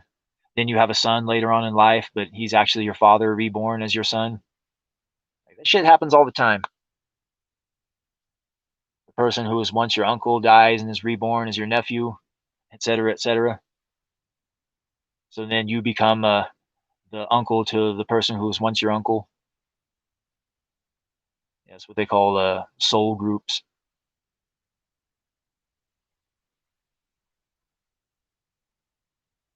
Yeah, but the main, if you were to look at life as a video game, the main mission in the video game to go kill Bowser and save Princess Peach or whatever, the main mission as a human being, you got to find the other half of your soul, find your true soulmate, your twin flame, whatever. And you got to be ready, because a lot of times the feelings are so intense when you come across your twin flame that it's too scary, so you don't end up being with them. You got to wait another lifetime and shit. But if each person is ready, ready for such a relationship spiritually and mentally, then when twin flame couples actually get together, then they help uplift humanity spiritually, I guess. But it's just so rare because of the way things are. Yeah, some esoteric hippie shit for you. Yeah, but if all this shit is real, this goes to show the nature of how reality really is, the predatory nature. And it's almost as if this 3D physical reality sounds like it's the best one, because we have the most amount of choice. Get here once you get here, you can make the choice. It's a finite life or whatever. But I bet there's a lot of souls that just prefer living life as a human than anything else. They've learned to adapt, and they've learned to turn the prison into a paradise. I bet there are some humans like that. Like, why would I want to reincarnate as a fucking reptilian or whatever?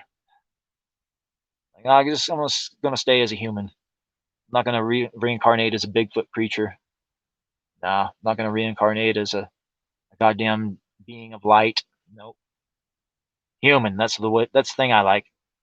I like fighting. I like fucking. I like eating meat and ice cream. Yep. Being a human, having that human experience. A lot of people enjoy it too much. Yeah, that's why a lot of that Buddhist type religion is all about suffering, teaching yourself to suffer, to give up the pleasures of humanity. That way you don't stay attached to this world. Because a lot of people get too attached, like I said, too attached to the material. Wine tastes too good, food tastes too good, fucking feels too good. You just want to keep doing it over and over again. When the ultimate goal is to assimilate back into the God force or whatever. Like I said, there's a being that's an infinite, infinite purity of love, compassion, understanding, and it eventually trickles down into this dimension, and it is us. Eventually, go back to the source or whatever, if you want to, or you just go do your own thing, be reincarnated as a human again, or whatever. It's all about the journey.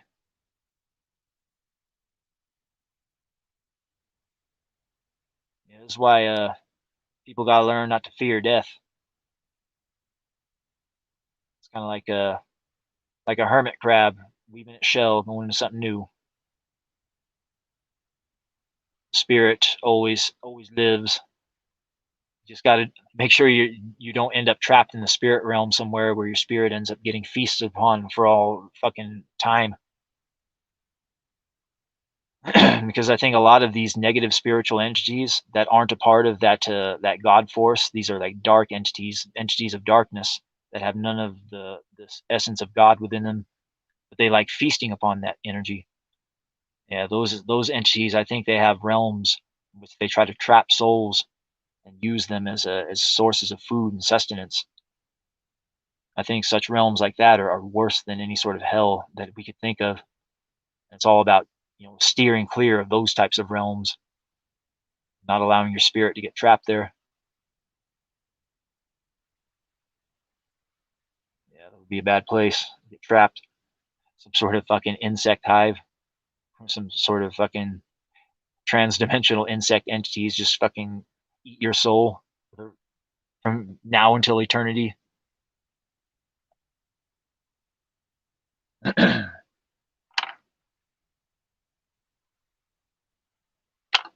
Yep.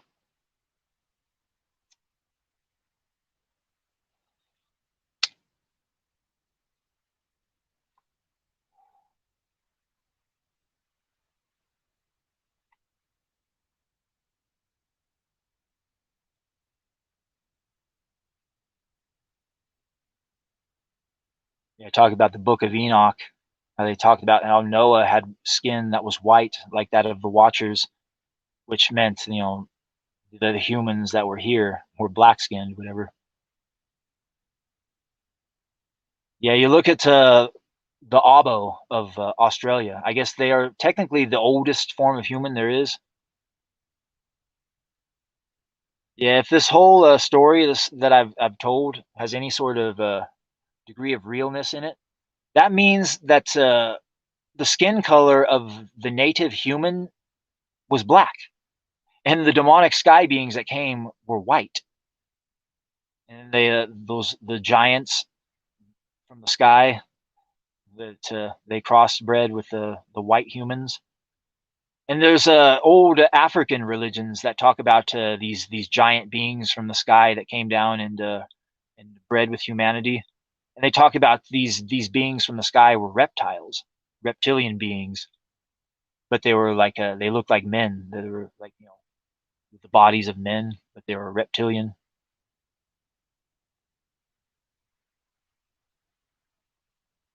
Yeah, I wonder. I wonder. Our original creators were kind of these reptile beings from the sky, whitish skin, crossbred with humans, created these giants. And they killed them all, but then the remnant or whatever that got left over survived the flood, end up repopulating the earth. You talk about the old Native American myths; they have flood myths too, and they say that I think it was the Hopi. They talk about what they call the ant men. The ant men came and took them underground and hid them away when the floods came and shit like that.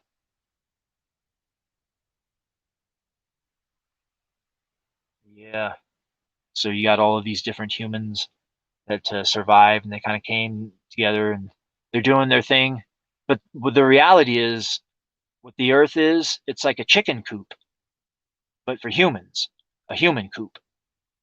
And the Watchers, they're kind of like the farmers that harvest our eggs. And anybody who's ever owned chickens knows that the last thing you want to do is like butcher and kill all of your fucking chickens. No, you want to maintain your flock, make sure that the egg flow is always at the maximum egg production. Sometimes you get a little bit too many chickens, so you have to cull them, you have to kill some, you bring some more in, you conduct various breeding experiments, get the best chickens, create the best eggs, and you want to keep the winning formula going as long as possible. I think they found a winning formula with humanity. This whole way they got shit structured, kings, governments, shit like that, the way they rule shit. Try to induce as much pain and suffering out of the human being as possible. Split us apart on the fucking spiritual level, so we're not even a full soul. Talk about some evil motherfuckers. If that's really the case. It's all about just making the best out of a bad situation, making lemons out of lemonade, I guess.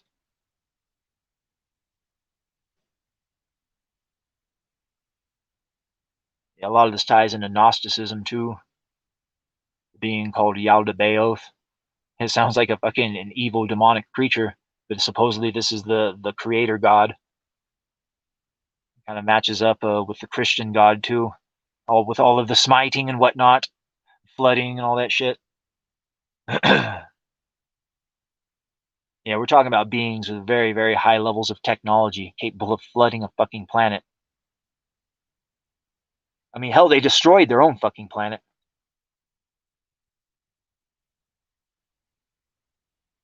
Yeah, just imagine some demon worshipping evil motherfuckers from Mars coming to Earth and introducing their evil to the planet. Some peaceful planet with some abos just doing their thing, doing their abo thing. All of a sudden, you got some demonic sky beings come down, raping the fuck out of them, creating a whole new race of creatures, giants and shit. Yikes.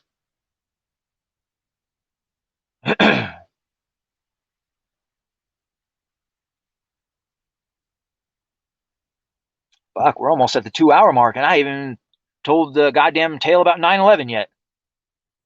It's going to be an epic one. Shit, we might even go 3 hours. It's not even to mention, I haven't talked about the real stupid shit. Rippaverse Comicsgate bullshit. Yikes. I gotta start phasing that shit out. It's just so stupid. When you look at it from a bird's eye view, it's just so fucking stupid. All of the players involved, all of the stupid shit they do, all of the stupid shit they talk about. Fuck. Like the type of shit I've just talked about here the last, almost 2 hours. You're not gonna hear any fucking cuck comic skaters talk about shit like this. No, it's just completely out of their depth or whatever. And they would just roll their eyes and just, conspiracy, blah, blah, blah. I suppose you believe the earth is flat, too. Well, I believe it's flat. John Malin. Flat earth. It seems like the flat earth would be a very, very easy conspiracy to debunk. Like you hear the flat earthers talk about a lot of the reasons why they think the earth is flat. But then when you really get to the meat of the story about the flat earth, like what is it exactly? And it's supposedly on a disc shape, like it's supposed to be a flat earth. Like, well, what keeps the oceans in? Does the water just fall off the fucking edge? Like, oh no, there's an ice wall.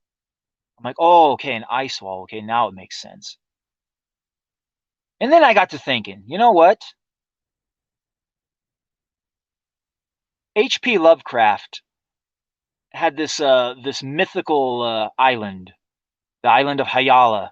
It's supposedly located in a certain area on planet Earth that is the farthest away from any known landmass.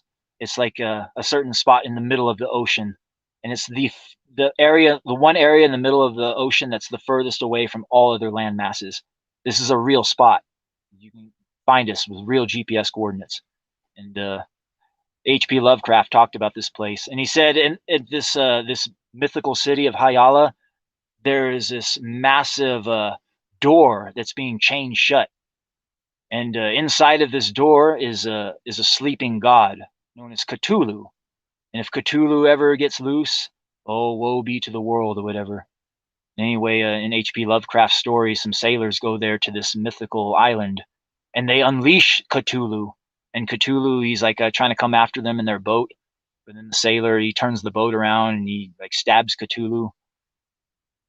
And what I'm trying to say is this mythical island of Hyala, somebody could debunk it and go out and say, hey, this place isn't real, because we've got the coordinates. We know of this area. It's the spot that's the furthest away from any landmass. So you can go out there with a boat and check it out and see if such a place really exists. And obviously it doesn't, because if it did, there would have been people who would have taken pictures of it or whatever. It's just a place of fiction or whatever. And this is just one little spot, one little speck out in the middle of the ocean. You can go find this easily if you truly, truly wanted to. Now, back to the ice wall. The ice wall that supposedly surrounds the entire planet. If such an ice wall exists, we're talking millions and millions of square miles.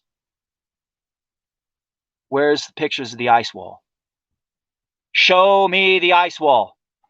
If you want me to take that flat earth shit seriously, show me a picture of the fucking ice wall.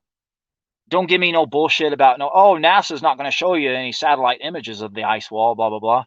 Like, no, there is millions of square miles. It's completely surrounded the earth.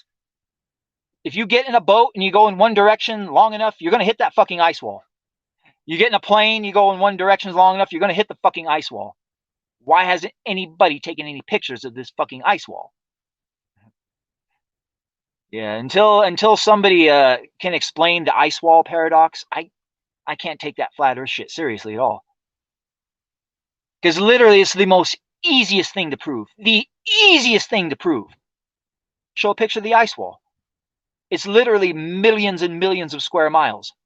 You go into any 360-degree direction far enough, you're going to hit that ice wall eventually. Why hasn't anybody fucking shown any proof? You don't hear any sort of historical records of any explorers all of a sudden, hitting an ice wall. Like, oh no, there's this massive wall of ice that just goes on for miles and miles. We can't get past it. Like, no. Anybody who truly knows what the flat earth psyop is, knows it was a psyop that was cooked up by the intelligence agencies to discredit all other legitimate conspiracy theories. Like you talk about 9/11, shit like that. Like, oh yeah, 9/11 was an inside job. Like, oh yeah, I bet you think the earth is flat too, huh? Yeah, that's the only reason that psyop exists, is to discredit legitimate conspiracies that are actually real. Same thing with QAnon bullshit. Like, oh, you think the world is run by devil-worshipping pedophiles? What are you, QAnon? Yeah. 9/11, one of the greatest fucking psyops of our time. Yeah, maybe we'll talk about 9/11. Big Daddy will do his annual 9/11 show where I talk about the truth about what happened on 9/11. Yeah, a lot of people, it happened so fucking long ago. A lot of people forget about 9/11, like all the details of what happened and shit. Like, let me give you a little primer about what happened. Well, I could tell it to you, but let me go ahead and play a short little video. On the morning of September 11th, 2001, 19 men armed with box cutters, directed by a man on dialysis in a cave fortress halfway around the world, using a satellite phone and a laptop, directed the most sophisticated penetration of the most heavily defended airspace in the world, overpowering the passengers and the military combat-trained pilots on 4 commercial aircraft before flying those planes wildly off course for over an hour without being molested by a single fighter interceptor. These 19 hijackers, devout religious fundamentalists who like to drink alcohol, snort cocaine, and live with pink-haired strippers, managed to knock down 3 buildings with 2 planes in New York. While in Washington, a pilot who couldn't handle a single-engine Cessna was able to fly a 757 in an 8,000-foot descending 270-degree corkscrew turn to come exactly level with the ground, hitting the Pentagon and the Budget Analyst Office, where DoD staffers were working on the mystery of the $2.3 trillion that Defense Secretary Donald Rumsfeld had announced missing from the Pentagon's coffers in a press conference the day before, on September 10th, 2001. Luckily, the news anchors knew who did it within minutes. Osama bin Laden. The pundits knew within hours. Osama bin Laden. The administration knew within the day. Terrorists who committed these acts and those who harbor them. And the evidence literally fell into the FBI's lap. That a hijacker's passport was found blocks from the World Trade Center crash site, if you can believe that. But for some reason, a bunch of crazy conspiracy theorists demanded an investigation into the greatest attack on American soil in history. That investigation was delayed, underfunded, set up to fail, a conflict of interest, and a cover-up from start to finish. It was based on testimony extracted through torture, the records of which were destroyed. It failed to mention the existence of WTC-7, Able Danger, P-Tech, Sibel Edmonds, OBL and the CIA, and the drills of hijacked aircraft being flown into buildings that were being simulated at the precise same time that those events were actually happening. It was lied to by the Pentagon, the CIA, the Bush administration, and as for Bush and Cheney, well, no one knows what they told it because they testified in secret, off the record, not under oath, and behind closed doors. It didn't bother to look at who funded the attacks because that question is ultimately of little practical significance. Still, the 9/11 Commission did brilliantly answering all of the questions the public had, except most of the victims' family members' questions, and pinned blame on all the people responsible, although no one so much as lost their job, determining the attacks were failure of imagination. Because Nobody in our government, at least, and I don't think the prior government that could envision flying airplanes into buildings. Except the Pentagon, FEMA, NORAD, and the NRO. The DIA destroyed 2.5 terabytes of data on Able Danger, but that's okay because it probably wasn't important. The SEC destroyed their records on the investigation into the insider trading before the attacks, but that's okay because destroying the records of the largest investigation in SEC history is just part of routine record keeping. NIST has classified the data that they used for their model of WTC-7's collapse, but that's okay because knowing how they made their model of the collapse would jeopardize public safety. The FBI has argued that all material related to their investigation of 9/11 should be kept secret from the public, but that's okay because the FBI probably has nothing to hide. This man never existed, nor is anything he had to say worthy of your attention, and if you say otherwise, you are a paranoid conspiracy theorist and deserve to be shunned by all of humanity. Likewise him, and her. And her, and her, and him. Osama bin Laden lived in a cave fortress in the hills of Afghanistan, but somehow got away. Then he was hiding out in Tora Bora, but somehow got away. Then he lived in Abbottabad for years, taunting the most comprehensive intelligence dragnet employing the most sophisticated technology in the history of the world for a decade, releasing video after video with complete impunity and getting younger and younger as he did so, before finally being found in a daring SEAL team raid which wasn't recorded on video, in which he didn't resist or use his wife as a human shield, and in which these crack special forces operatives panicked and killed this unarmed man, supposedly the best source of intelligence about those dastardly terrorists on the entire planet. Then they dumped his body in the ocean before telling anyone about it. Then a couple dozen of that team's members died in a helicopter crash in Afghanistan. This is the story of 9/11, brought to you by the media which told you the hard truths about his head could be seen to move violently forward. And they took the babies out of incubators. And mobile production facilities. And the rescue of Jessica Lynch. If you have any questions about this story, you are a batshit paranoid tinfoil dog-abusing baby hater and will be reviled by everyone. If you love your country and or freedom, happiness, rainbows, rock and roll, puppy dogs, apple pie, and your grandma, you will never ever express doubts about any part of this story to anyone. Ever. This has been a public service announcement by the Friends of the FBI, CIA, NSA, DIA, SEC, MSM, White House, NIST, and the 9/11 Commission. Because ignorance is strength.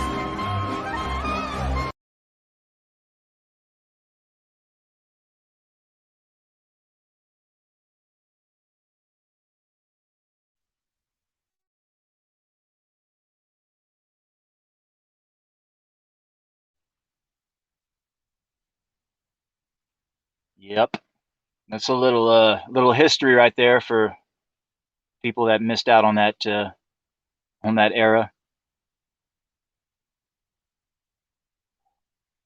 Yeah, things were a lot simpler before 9/11. Yeah. Seems like everything went to shit after 1996. Seems like that was when America peaked and started to decline. And it really started to decline after 9/11. Pop culture kind of went to shit. Movies got a little shittier. TV got a little shittier. Music got a little shittier.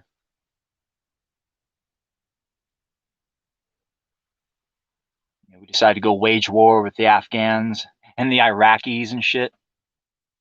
Over shit a bunch of Saudi Arabians did. Like, it doesn't matter, they're Muslims. Yeah, America, we were so whipped up into a fucking blood frenzy back then.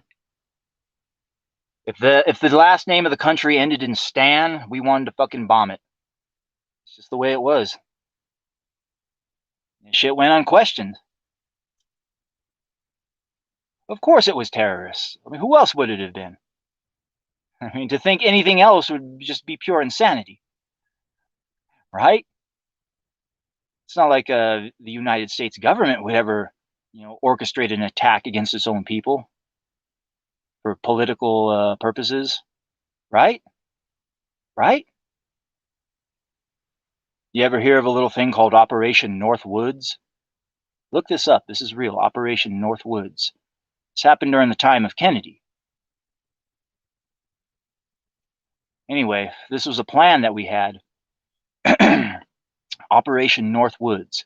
What we were going to do is we're going to stage a series of terrorist attacks against ourselves and blame the Cubans. And amongst these terrorist attacks we were going to stage against ourselves was going to be hijacking of airplanes and flying them into buildings. Yes. And anybody knows the way the government operates knows they're not very creative. If they have an old idea that they think is a good idea, and they'll just dust that idea off the shelf and just use that idea again. That's what they'll do. Yeah, now fast forward to the early 90s. The World Trade Center, it was attacked once in the early 90s by the blind sheikh, Khalid Sheikh Mohammed, and his accomplice, Ramzi Youssef. They were both arrested eventually. Anyway, the police in the Philippines, they got a hold of Ramzi Youssef's laptop, and they went through it, and they found something very, very shocking and disturbing. Something so shocking and disturbing that they thought that the American Central Intelligence Agency needed to look at it. So they gave the laptop to the CIA. And when the CIA got done looking at the laptop of Ramzi Youssef, well, let's just say they were impressed. They were impressed. Let's put it that way. Anyway, the laptop of Ramzi Youssef outlined an elaborate terrorist plot involving the hijacking of multiple jet airliners and flying them into multiple targets across the United States, including the World Trade Centers, the Statue of Liberty, the White House, Pentagon, amongst others. Anyway, the CIA thought that this idea was such a good idea, they decided that they were going to plan a military drill around this idea. And you want to know what day that this military drill took place? September 11th, 2001. Yep, that was the day that the military drill took place. The same military drill, exact same military drill that they found on that fucking computer, that all of a sudden happened in real life. Like, wait a minute, is this a drill or is this really happening? They were really asking this. Like, it wasn't just any military drill. It was the largest military drill since the D-Day invasions. Like, before the invasions of Normandy, the D-Day invasions, we were doing these massive military drills at sea to get ready for it. I guess this was one of the biggest military drills since the D-Day invasions in Normandy. And it didn't involve just military, it involved multiple civilian sectors too. And the whole crux behind this military drill was terrorists were going to get a hold of airplanes, hijack them. But what happened was we had special software that was installed in these planes already.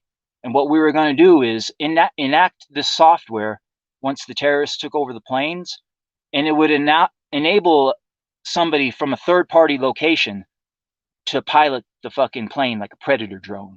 That way the terrorists wouldn't be able to use the planes like weapons to fucking pilot them in any buildings or whatever, because they can't control the plane. It's being controlled from afar like a Predator drone. It was first-gen Predator drone software is what it was, being tested out. It was all part of the military drill and everything. Then all of a sudden, the military drill went live. And the planes, you see, there's a certain area in which the air traffic control does not look at. It's a blind spot for air traffic control. And all of the planes flew into this blind spot where air traffic control can't see them. And they all switched off their fucking black boxes. Then they had absolutely no idea where they were after that. Then they went to their target locations and shit. Yeah, you're telling me a ragtag group of Muslims pulled off the most elaborate military operation in the history of man, went off perfectly without a hitch. You expect me to believe that fucking shit? And it happened the same time that the U.S. military was conducting an operation? I don't buy it. I don't fucking buy it. You're like, Big Daddy, but if this was the case, there would be so many people like would come forward and say, like, hey, like, I was part of a military drill and they fucking pulled this off, blah, blah, blah, whatever. Like, not necessarily.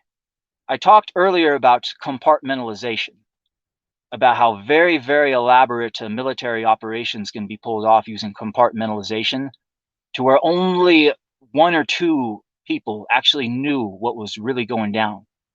And everybody else was just simply doing a job, just one cog in the machine. And they had no idea how big of a fucking elaborate plan was really going on. They were just a cog in the machine. Yeah, very, very elaborate military operations can be planned using compartmentalization, where only a single person could actually know exactly what went down. Yeah, for example, I talked about how Bill Gates, why the fuck hasn't anybody taken care of Bill Gates already? And I talked about Niccolo Machiavelli, about how there are certain people they just need to, like that, be disappeared and never seen again. Midnight, 3 a.m. raid. Yep. You see, during the coup, when everybody was locked down, that would have been the perfect time to do it. You see, what you do is you have several teams, and each team is required to just do one job. Now, the president could have fucking planned this out. He could have used just the Marine Corps, because the Marines, they're the one branch of the military that's beholden solely to the president. Like, the president doesn't have to ask Congress to use the Marines. You know, the president can just fucking have the Marines do whatever he wants, basically. So if I was Trump, and if I had that power, what I would have done is had an entire battle plan written out, and I would have had one of my aides give it to a fucking Marine general and say, hey, get this done. And the Marine general, if he's ever grilled or questioned about it, he's going to say the aide gave him the fucking packet, and the aide, he'll be disposed of whatever, the link that severs. That way you maintain full plausible deniability. So what happens is you have several teams of Marines. The first team is the Roundup team. Bill Gates, George Soros, Fauci, Chuck Schumer, Pelosi, all of them get rounded up in midnight 3 a.m. raids. And there's special devices, these special little boxes that you can use that scrambles all forms of communication, even cell phones. So you use these communication scramblers when you do these missions. That way they can't call out and warn their fucking friends. So you round them all up in the midnight 3 a.m. raids. And then you take them to a certain facility where you have another team take care of them. Compartmentalization, remember? We're working with teams. You have the first team round them up. The second team is the interrogation team. This is where you start interrogating these motherfuckers. You're finding out the real bad ones, which ones went to the island, which ones have been sacrificing children to Moloch, those ones. Anyway, you separate the wheat from the chaff. You get the real bad ones, and you have the transport team. Now, this team, their sole purpose is just to transport steel shipping containers. Now, they don't know what's inside of the steel shipping containers. They don't know that these prisoners are inside of there, the real bad ones. So when they take these steel shipping containers to Yucca Mountain, they just assume that they're getting rid of nuclear waste. Because anybody who knows what Yucca Mountain is knows that's where we get rid of our nuclear waste. So you take these shipping containers, you drop them off at Yucca Mountain. Then you have another transport team come and pick up the fucking steel shipping containers. Now, when they pick these things up, they think they're just hauling nuclear waste from Yucca Mountain when they take it to the airfields where it's loaded onto the C-130s. And now these fuckers, the only thing they know is that these steel shipping containers that came from Yucca Mountain that they're dumping out in the middle of the ocean is probably full of nuclear waste. That's just what they're going to assume. They're not going to fucking think that it's full of some of the most rotten fucking motherfuckers walking planet Earth, like something worse than nuclear waste. So at the end of the day, when you look at how compartmentalization works, the only person that truly knows what happened to these motherfuckers was the person that planned the whole thing, the president. That way, you say they try to interview one team. Hey, what did you do? Oh, I just hauled some steel shipping containers. You talk to the one dudes. Oh, I just fucking, rounded them up and brought them wherever. It's all about plausible deniability. Each team doesn't know what the other team is doing. They don't know that they're part of a bigger fucking mission. Anyway, getting back to 9/11. This is how they pulled off 9/11 and had absolutely not really anybody know about it. The only people that knew about it, let's put it this way. The entire thing was planned and plotted in a fucking room at CIA headquarters at Langley by a small handful of people. Less than 6 of them. Less than 6 people fucking knew exactly what was going on that day. Dick Cheney himself didn't even know what was going on that day. You want to know how I know Dick Cheney himself didn't know what was going down that day? It's because he ordered Flight 93 shot down. Yeah, a lot of people are like, wait a minute, Flight 93, you mean the one that the passengers wrestled control of the airplane from and crashed it into the ground? That Flight 93? Like, yeah, that Flight 93. Anybody who actually remembered what went down that day, I fucking remembered exactly the fucking airplanes that were scrambled, that were following the airplane. Then all of a sudden the airplane is crashed or whatever.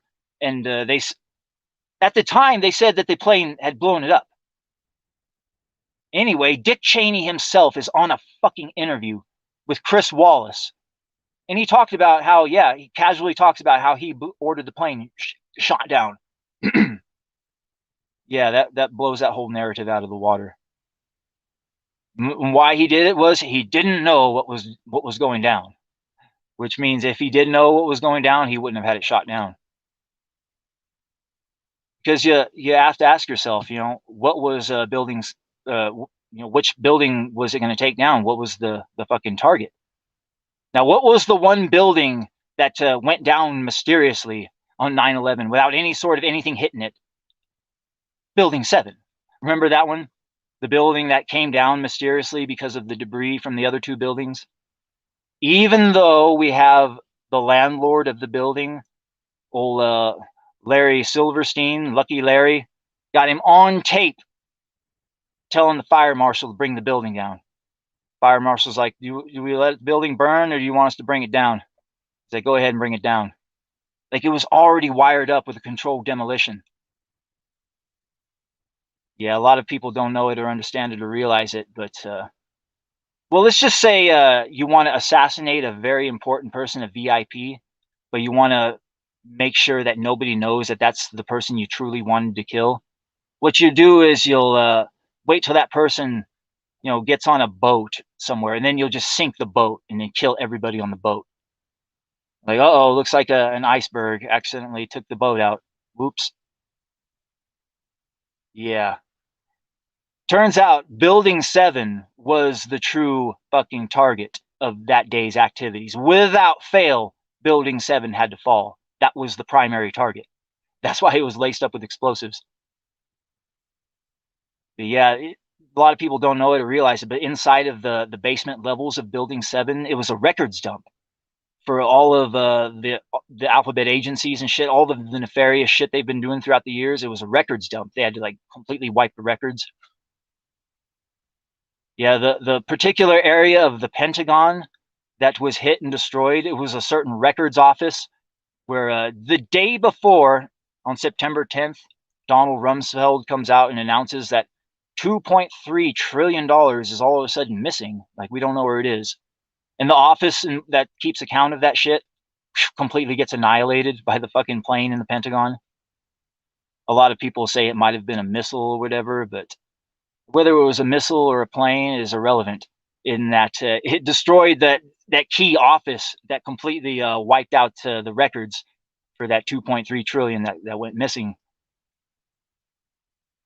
Yeah. But the bottom line is, a lot of people asking, well, what about the terrorists? How did the terrorists pull this off? Like, terrorists, really? You really think there were terrorists involved? Now, once you wrap your mind around the fact that the terrorists never existed, there were no terrorists. Once you wrap your mind around that fact, then you start to understand what really went down on 9/11. Like I said, it was a military operation. You're not going to leave a military operation like that up to chance with a bunch of fucking ragheads. No, you're going to plan it out as perfectly as possible. You're going to leave no room for error. And this was all part of the compartmentalization aspect. There's a reason why those planes they weren't loaded down to capacity. They had at the most a third of the fucking passengers on it. It's because they needed that cargo space. What they did was they had certain teams load certain packages into the cargo holds. They didn't know what the packages were. All they know is that their orders were to load these packages onto the planes. Now, what happened was the packages they loaded onto those planes, they were loaded with a special type of nerve gas called Kolokol-1. Anybody familiar with this nerve gas knows it was the same nerve gas that the Russians used during the Beslan school massacre, when those Chechnyan terrorists took over that school in Beslan. The Russians, they retook the school by firing these gas canisters of Kolokol-1. And what happens is you breathe this shit in, and all it takes is within 1 to 3 seconds, you're out. It puts you down, puts you to sleep. And if you use it in a high enough dosage, it can actually kill you. Now, at the time, this was actually a top secret nerve gas. It technically didn't exist. So when the doctors started treating people on the scene, they didn't know what they were dealing with at first. So a lot of people were mistreated and actually got killed and shit. But what they did was they loaded the planes down with Kolokol-1 nerve gas. And about 5 minutes after the planes took off, they detonated the nerve gas, completely gassed everybody on the plane, and probably killed them all. And then they just flipped the switch and took control of the planes like Predator drones and conducted the mission. That's what they did. Now, the people conducting the mission thought that they were just doing a military drill, you see. They didn't know that this was real. The people that were piloting the fucking Predator drones, the planes or whatever. Yeah, this is how insidious it was. They had them go into the blind spot, turn off their fucking black boxes and shit. That way they couldn't be tracked. Dick Cheney fucking almost fucked everything up, shooting down the fucking plane that was intended to take down Building 7. Operation Northwoods. Don't think that they're not above it. Yep. Yeah, you look at the amount of short selling that was done, all the fucking money that was made through the stock market. Yeah. Yeah, you may be asking yourselves, why? Why in the fuck would they do such a thing? Well, anybody familiar with Wolfowitz doctrine knows exactly why they fucking did it. The Wolfowitz doctrine. This is an old archaic piece of foreign policy that should have been put to bed a long, long time ago. But anyway, the Wolfowitz doctrine, part of it calls for a fucking war with a series of Middle Eastern countries. 7 of them, to be precise. We had a hit list of 7 Middle Eastern countries that we wanted to take down. Now, after we take down these 7 Middle Eastern countries, what happens is Israel is supposed to become the dominant superpower in the region. That's what happens afterwards. Like, that's what the Wolfowitz doctrine is. To embroil the U.S. in a protracted war in the Middle East, take down 7 Middle Eastern countries, And at the end, when the smoke cleared and the dust settled, Israel would be the dominant superpower in the region. Now, there's a certain thing called the PNAC meeting, Project for a New American Century. Now, you hear these motherfuckers, they went on the record as saying that America needed a Pearl Harbor type event in order to galvanize the American people for a protracted war in the Middle East, so that they could go to war with these 7 Middle Eastern nations. Now, of all of these 7 Middle Eastern nations that was on the hit list, only 2 remain, Iran and Syria. We've taken down all the rest. Iran, Afghanistan, Libya, etc., etc. I think, well, Afghanistan, they've retaken that one. Yeah, boy, just imagine that. The Afghanis back in the day, the Americans start waging war. The graveyard of empires. Like the Americans. Like, be patient, brother. Just give it time. They will give up and leave. These are Americans, after all. Turns out no more than 20 years later, we pull out, and the Taliban are more powerful now than they've ever been. I mean, no shit. Like, the amount of weaponry we left the Taliban, they can wage war with the Iranians right now. I think maybe that's why we left it over there. No, it's incompetence. Yeah. Be patient, brother. 20 years, we will be more powerful than we've ever been. Just be patient. Yeah. Yeah, so much for the Wolfowitz doctrine, huh? The Wolfowitz doctrine also called for us to slowly assimilate various countries into NATO until we encircled Russia like a noose with all of the countries of the NATO and shit. And we've been trying to do that. We tried to integrate the Ukraine into the fucking fold. By enacting this old archaic piece of foreign policy, the Wolfowitz doctrine, we've caused so much chaos, so much havoc, killed so many innocent people. Also, fucking, oh, Jesus Christ. And for what? And for fucking what?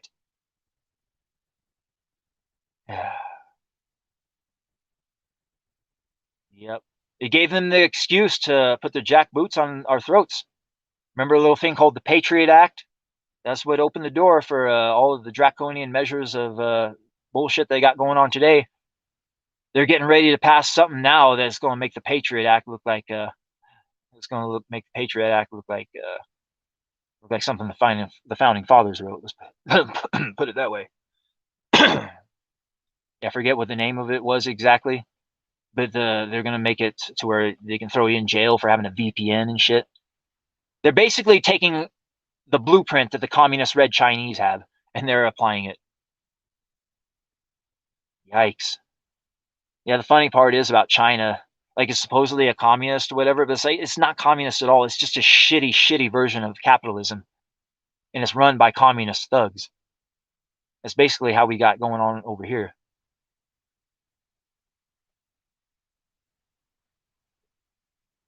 Yeah. It was a military operation is what it was.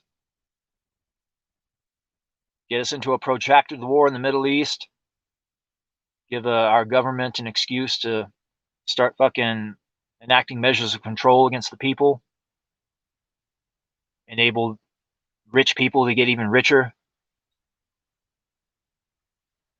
Yeah, how much money has the fucking defense contracting companies made? You know, these paramilitary companies. You see the military's gone full woke. I think they're doing that for a reason. They're trying to strategically kill off all of the fucking recruitment. That way they can say, oh no, we need to replace the soldiers. What are we going to replace them with? Hey, let's give, defense contractor X, Y, and Z a huge fucking sum of money to start creating Terminator robots. That's what we're going to do. Next thing you know, fucking battlefields full of killer cyborgs and shit. And it was all orchestrated for a reason. But orchestrated not by our leaders, but by the masters of the puppet masters, to induce as much pain and suffering on the planet as possible. Whereas everybody just rejected all that bullshit and embraced the doctrines of strength, love, and common sense, rather than the doctrines of weakness, ignorance, and hate, and everybody lived by golden rule principles, then we could fuck up all of their plans, all of it. the world leaders and the masters of the puppet masters, because then we flood the earth with positive emotions. That's the last thing they want, positive emotions. Nope. They want the negative emotions. But you've got to accentuate the positive even, eliminate the negative. Don't mess with Mr. In Between, as the old saying goes. Yeah, that's the truth about 9/11 in a nutshell. It was a military operation we pulled off. There was no terrorists. Terrorists never fucking existed. Fucking, they find a passport fully intact. Yeah. Fucking jet fuel, it will melt to steel, but it won't melt to fucking paper. Nope.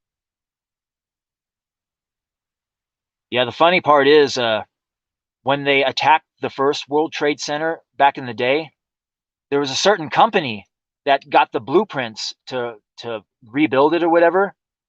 And this certain company, they knew the structural weaknesses to the building, and they knew the structural weaknesses were that if you were to crash a couple of planes at a certain spots, and the heat from the explosion, the heat from the jet fuel, if there was enough jet fuel there, what would happen is the steel beams that are holding the building up, you see they're covered with a certain powder coating that would last only to a certain temperature. And then after the temperature got high enough, what would happen is the structural integrity would become compromised, and these steel girders would kind of become like rubber bands. So they knew if they left enough weight sitting up at the top, meaning if they crashed them at certain areas and they left enough weight at the top, that once it burnt down to a certain degree and weakened those steel girders, that all of that weight would just crush it like a sandwich, and it would just bring it down. And that's how it was done, basically. Not to mention, it was also laced up with fucking thermite and shit like that. Yeah, they were taking no fucking chances. Like I said, if Building 7 was laced up with explosives ready to go, don't think those other buildings weren't either. Yeah. Like, but Big Daddy, what about the people making the phone calls and all that shit? Like, first of all, did cell phone technology exist to the point where you can make phone calls like that in airplanes at that degree at that time? And anybody knows like how technology works. Like usually, what we see now is shit that we've had for at least 30 years or more. Now we see all of this AI technology coming out to where all you need is a small sample of somebody's voice, basically, to create a deep fakes and shit like that. Yeah, we've had deep fake technology for a long time. Yeah, so that's what all those phone call bullshits were, deep fakes. The passengers. Yeah, the passengers, they're put down within 5 minutes after the planes took off. Probably all dead, because like I said, they're not taking any fucking chances with a military operation like this. You're not going to leave any loose ends. You're going to have it as clean as possible and as simple as possible. Put down everybody with the fucking nerve gas, flip the switch, control the drones, continue the mission. It was compartmentalized. It was a military drill. They thought that they were running a military drill. They didn't know that they're actually, well, it was a false flag staged as a military drill, presented to the public as a terrorist attack. That's what it was. Yeah, you can actually find it on YouTube. Dick Cheney orders Flight 93 shot down. Just YouTube it, and fucking it'll come up. I mean, like, I'm not fucking around. Yeah, if they lied about Flight 93, like, what else did they lie about?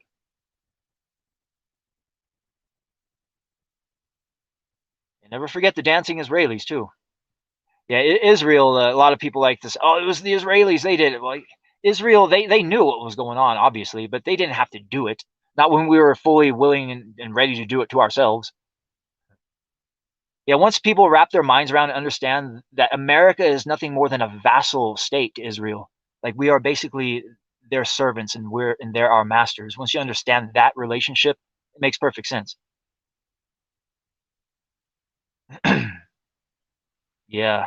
Israel obviously knew what was going down. Yeah, the Mossad is nothing more, or the CIA is nothing more than a tentacle that leads back to the Mossad. It's just part of the Mossad intelligence network.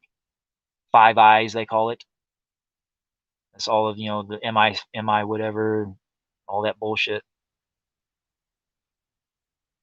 Yeah, if you truly want to wage war with the true evil of this planet, you have to wage war against the Five Eyes. That's full real. You have to take a needle and put it into the Five Eyes. Only then will the Earth know peace.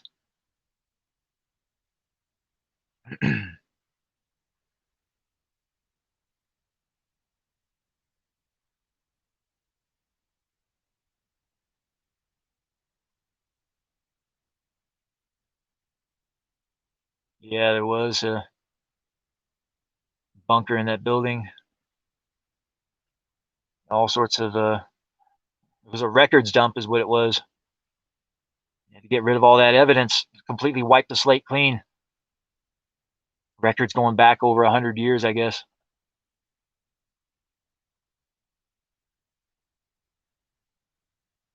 Yeah, now everything's going to be digitized.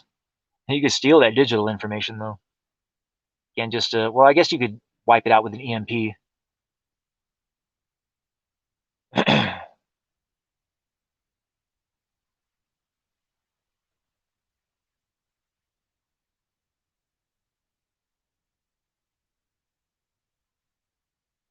Yep.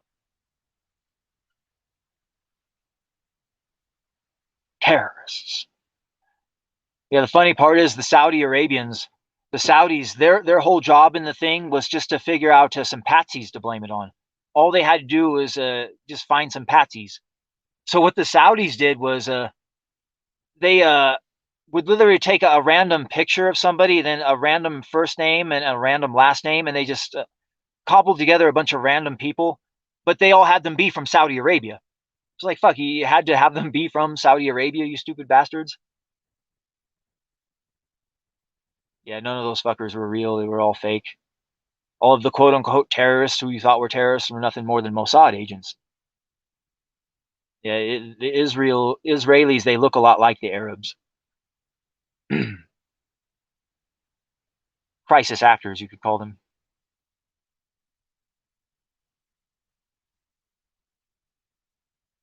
Yeah, but the terrorists never existed. It was all fake bullshit. Fugazi. Yeah, I think actually I heard a story about one of the dudes actually tried to sue for defamation of character because they used his picture as one of the terrorists or whatever. Yeah, I need to look up that story. I just heard it anecdotally.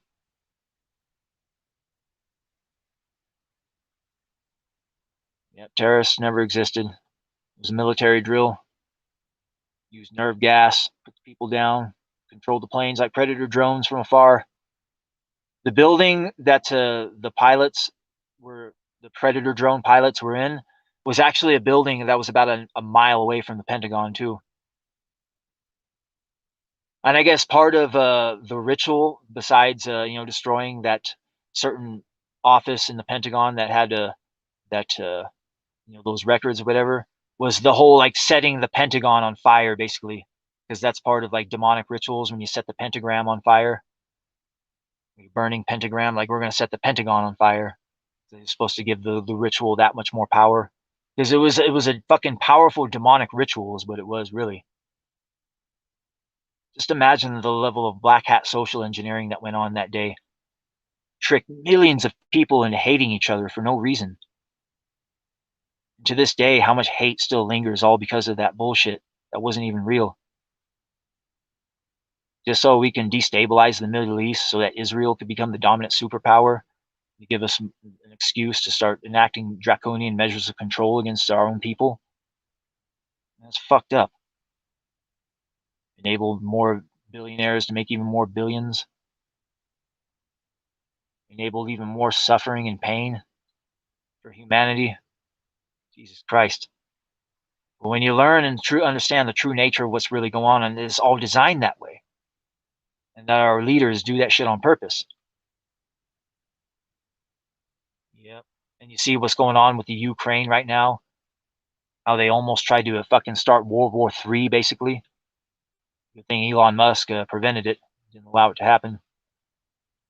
You have these same motherfuckers that all about population control that want to do away with 90% of the Earth's population. Don't think that they won't hesitate to try to plunge us headfirst into a third world war. Don't think they're not above it. These motherfuckers are crazy. Batshit fucking crazy. Yep. But there are ways to fight against them. Like I said, reject the doctrines of ignorance, weakness, and hate. Embrace the doctrines of strength, love, and common sense. Accentuate the positive and even eliminate the negative. Don't mess with Mr. In Between. Live your life by golden rule principles. Do unto others as you would have done unto you. That's what it's all about. And when you leave your mortal coil, you go on to a good spiritual realm. Maybe eventually get to the point where you don't want to reincarnate as a human anymore. Maybe you want to reincarnate to a higher level. It's all about that journey. It's not about the goal achieved. It's about the journey getting there, as the saying goes.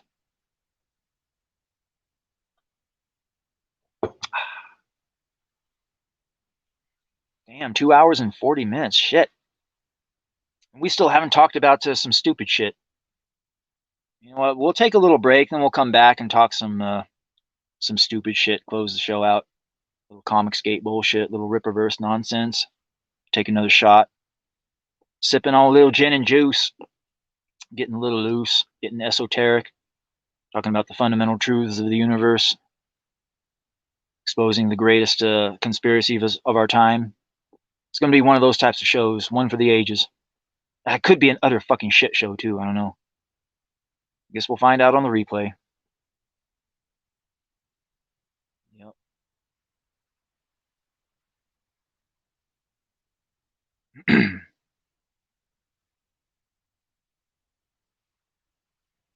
Yeah, we're going to go ahead and throw on a little tune. When we come back, then we'll talk some stupid shit. We're going to take a little break, guys.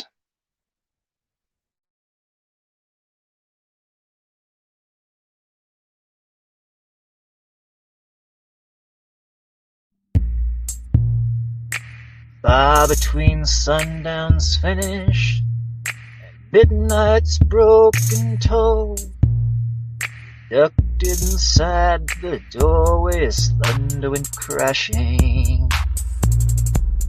Its majestic bellows of bolts struck shadows in the sounds, seeming to be chimes of freedom flashing.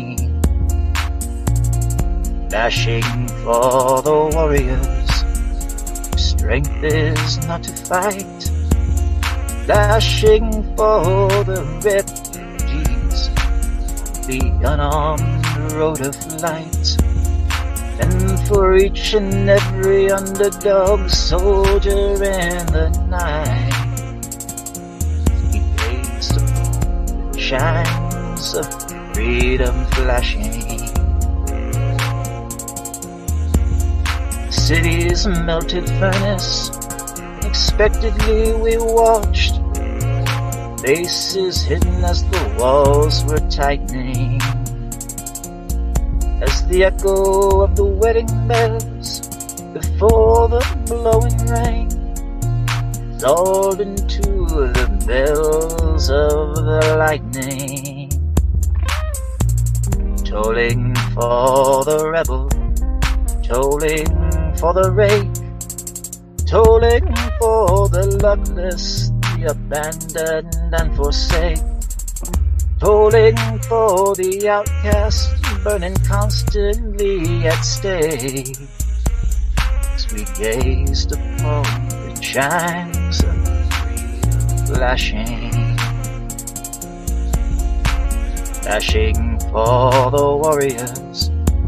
Strength is not to fight, flashing for the refugees, unarmed road of light.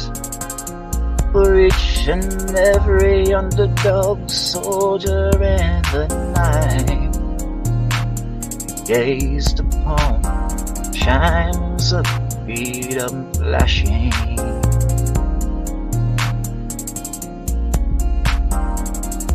Gather round, people, wherever you roam, and admit that the waters around you have grown, and accept it that soon be drenched to the bone. Your time to you is worth saving. Better start swimming or you sink like a stone. Times they are a-changing.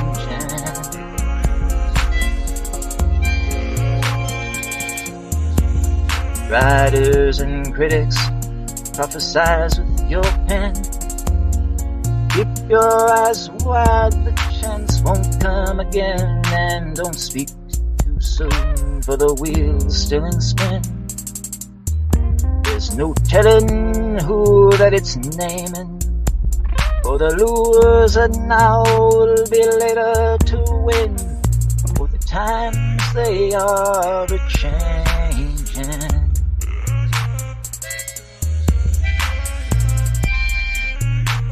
The mothers and fathers throughout the land, and don't criticize what you can't understand.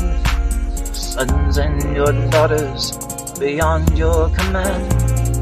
Your old road is rapidly aging. Just get out of a new one if you can't lend your hand.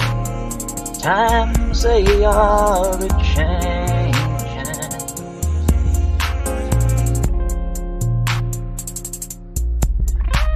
Line it is drawn, the curtain it is cast. The slow one now will later be fast, as the present now will later be past. The order is rapidly fading. The first one now will later be last. Times they are a-changing. Changing for the warrior, whose strength is not to fight. Changing for the refugee on the unarmed road of flight. For each and every underdog soldier in the night. For the times they are a-changing. Times they are a-changing.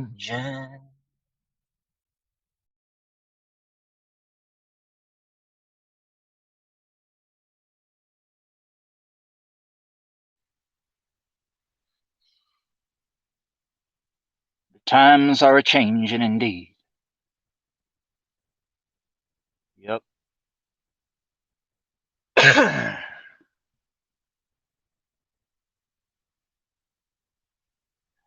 And the subjects are changing too. And what was I gonna do? Oh yeah, I was gonna talk some shit, some more not so serious bullshit, I guess.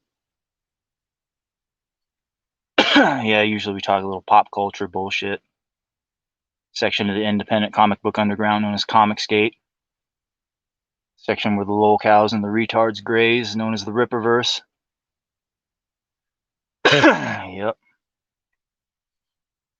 Yeah, I hear they're going to be shutting down deviant art. Maybe we'll see some wandering deviant art Ronin wash up and become comic skaters or Rippaversers. We'll see.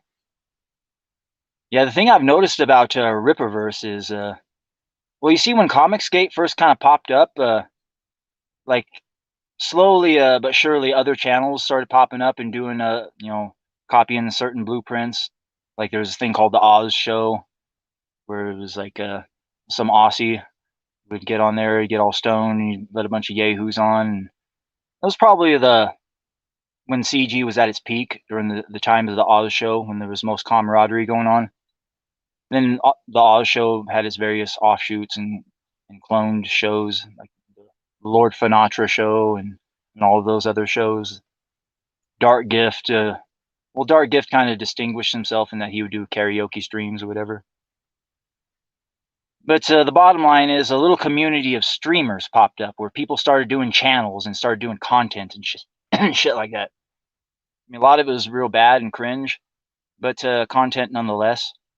Now we're starting to see that with Rippaverse, like his whole little like shitty community of terrible YouTube videos are starting to come up, and the difference is like with Comicsgaters, some of them were creators actually making shit. As far as I know, none of these Rippaverse people are actually creating anything. Like what they're trying to do is, well, they always start that, oh, subscribe to my channel, hit the like and subscribe, blah, blah, blah. Anytime anybody starts doing that shit, my fucking red flags start going off. And what I'm thinking is, you see, these people, they worship money. They're all about money, this, money, that. I think young Rippa, he's spawned a bunch of copycat grifters, like real shitty versions of himself. But they're like these low-T white guys and shit. I mean, I've seen one of these guys. I mean, this guy's such a beta male. He looks like he'd let Nick Reichardt fuck his wife. And this is how much of a beta male this guy is. But this is the young Rippa fan base that's starting to crop up all over the place, and they have absolutely no talent. They bring nothing to the table. They talk about just bullshit, and they're obsessed with the Rippaverse, and they think that they're going to get clout. I think that they think they're going to get monetized, and they're all about the money and shit. And it's just cringe as fuck is what it is. And a lot of these people, they don't know shit about comics. They don't follow comics. They follow young Rippa, and they're fans of young Rippa because of his politics, because he's a libertarian or whatever. And these people are libertarians and all that. Even though young Rippa, he's a fucking fake libertarian. Only whenever it suits him. Like, he's gone on the record as saying he's against IP law, whatever, he doesn't believe in it.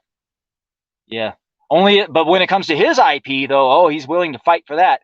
Strike Riley, his Clippaverse. But karma's a bitch, as we see. The International School of Ministry is suing his ass. He's going to have to change the name, too. He's going to have to change the name. I can't see the church capitulating and allowing that shit to happen. Not after seeing how toxic his brand is, his fucking fans and shit like that. Would you want Eric July fans associated with your brand? Think about that for a second. Fuck no. Jesus Christ. Lord of mercy. Eric July fans, yikes.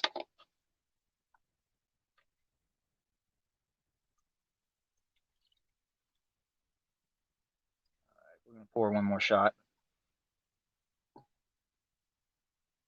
Got one shot left. Ooh, this is a doozy. Sipping on gin and juice.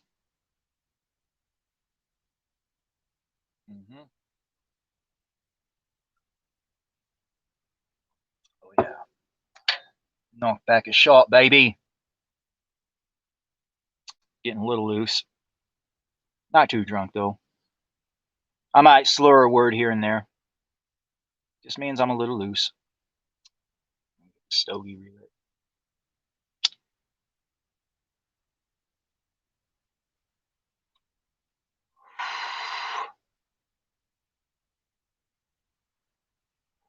Yeah. Getting sued by the fucking International School of Ministry over the fucking name. He's going to have to change it too, like I said. I really can't see the church capitulating on this.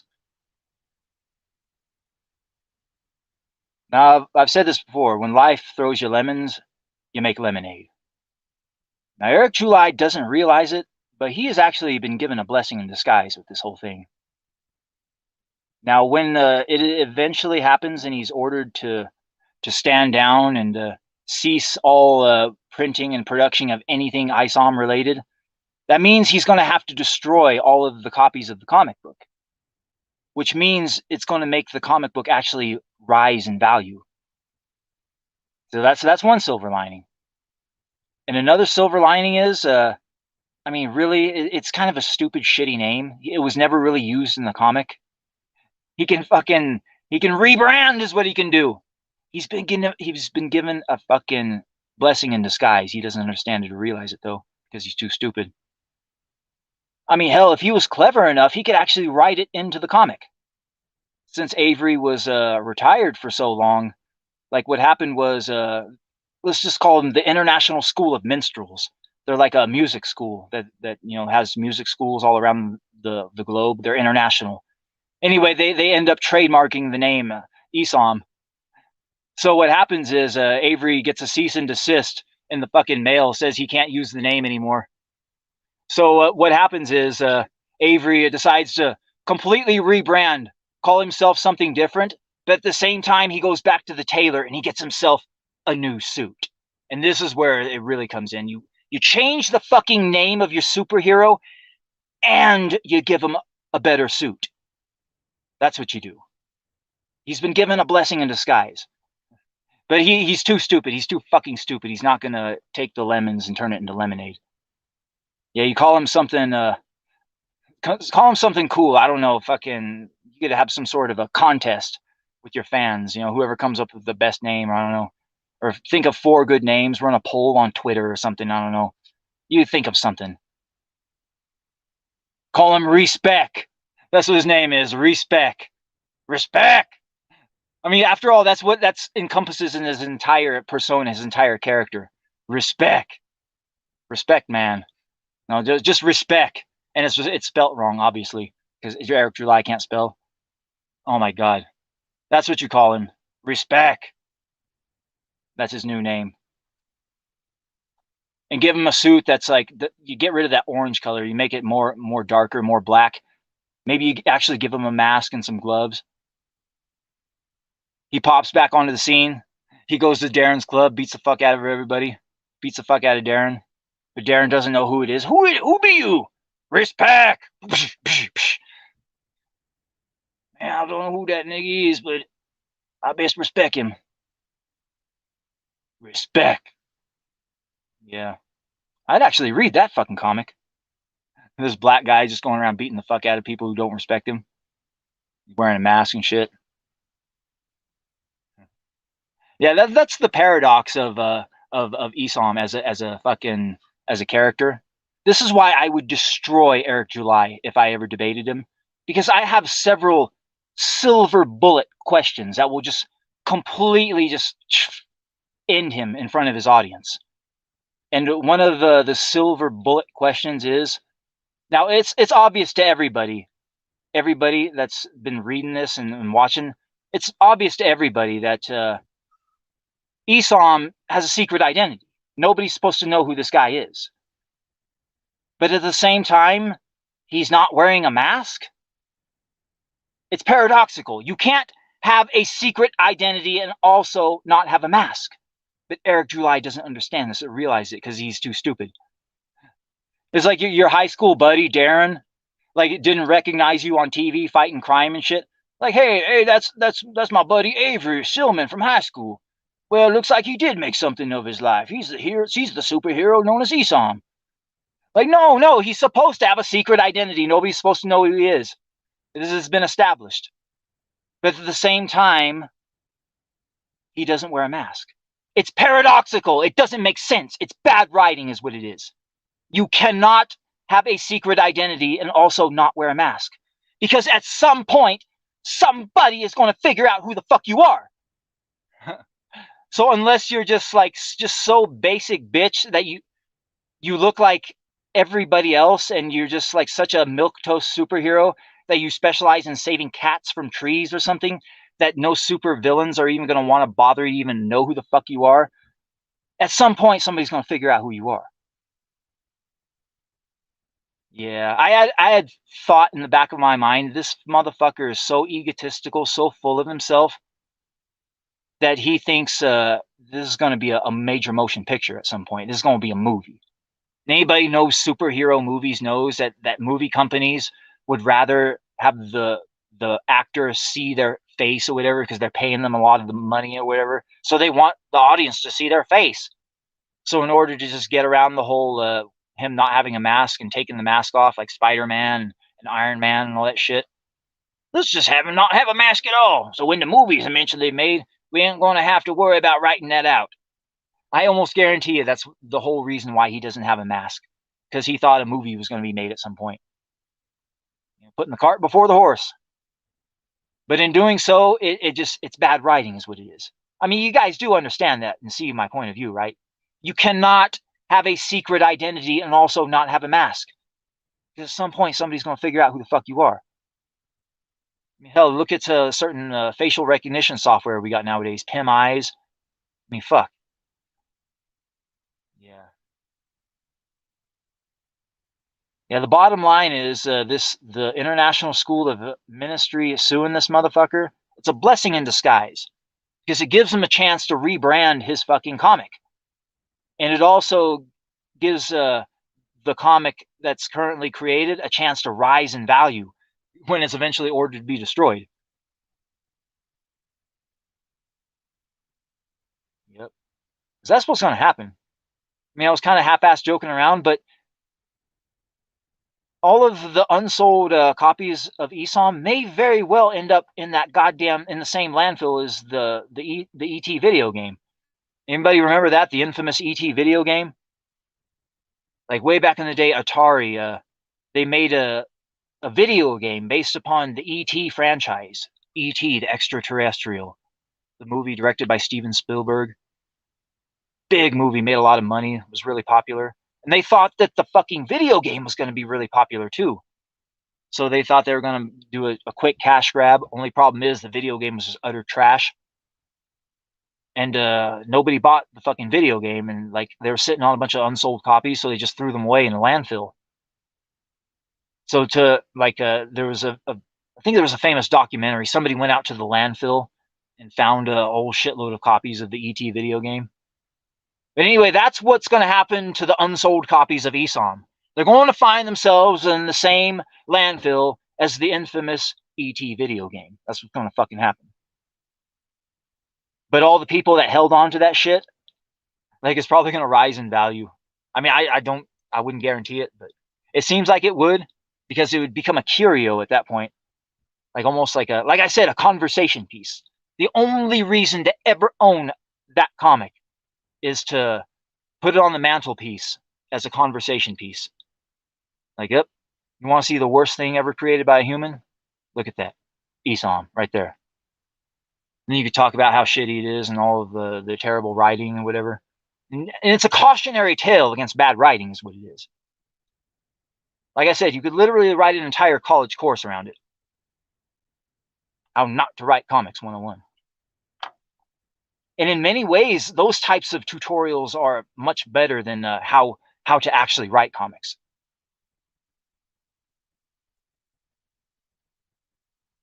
Yep. Yeah, the funny part is, you look at a lot of writing tutorials, like the ones that basic writers fuck up on, biggest things that first timers, biggest mistakes first timers make, that kind of shit. And one of the biggest mistakes first time writers make, or bad writers, is that they write a story in which it kind of meanders, and it feels like it's not really going anywhere. It feels like the writer is just kind of doesn't know what he's doing. It feels like he's kind of writing it on the spot, like he's throwing stuff at the wall and seeing what sticks.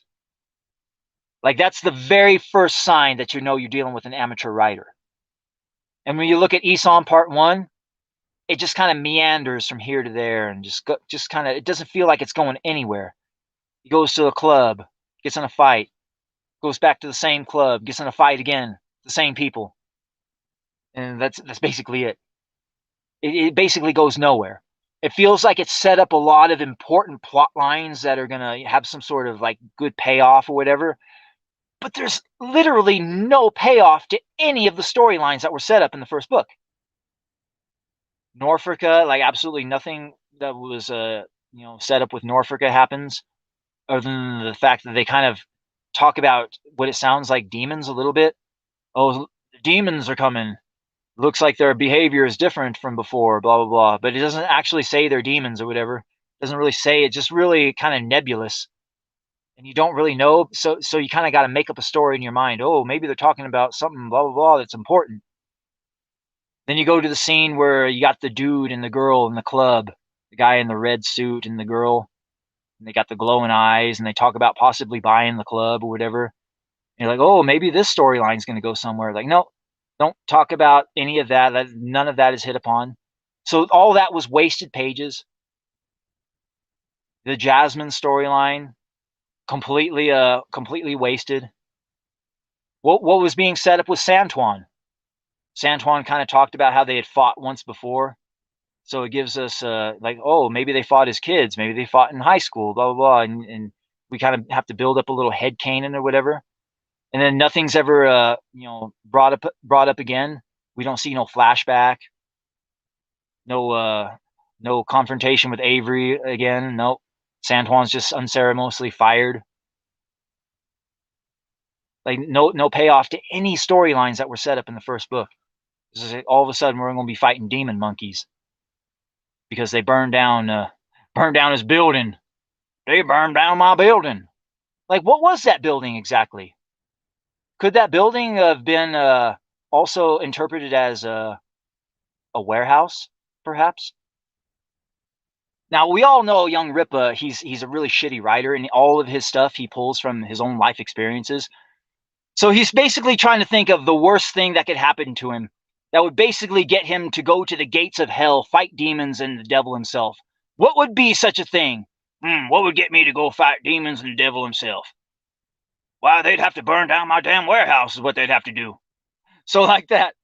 Like, the demons burn down his warehouse. So young Rippa, Avery, Esam, goes on a quest of vengeance to go to hell, to go fight these demons who burned down his warehouse. They burned down my warehouse. Oh my God. Like, you all see it, right? This is all about the warehouse. It's all about the fucking warehouse. The entire book 2 it's a parable of the warehouse being burnt down and him seeking revenge for them burning down his warehouse. Because at first I thought it might have been all about rescuing his manservant, his manslave, because there might have been some sort of a homosexual relationship going on between him and old Toby, or Sam, or whatever they call him. Like, no, he went to hell to get revenge. Respect. They burnt down my warehouse. I gotta go get revenge. They disrespected me. That's what it was all about. Revenge for burning down the warehouse. That's what book 2 was all about. From what it sounds like. Yeah, nobody's even bothered to upload it to the internet yet. I don't think anybody will either, to be honest. Because when you look at the sales for ESOM 2 compared to part 1, like, it lost almost half of its fucking customers. So the customer, the original one that purchased ESOM 1 and uploaded it, he probably didn't buy it a second time. So we got to rely upon somebody else to man up and scan that fucking shit to the internet. But these are Eric July fans we're talking about. And only the most hardcore, most cucked fucking Eric July fans bought the fucking second book. Or the ones that do review channels or whatever. And those type of people are not gonna fucking scan the shit to the internet. So I don't think we're gonna see a fucking copy.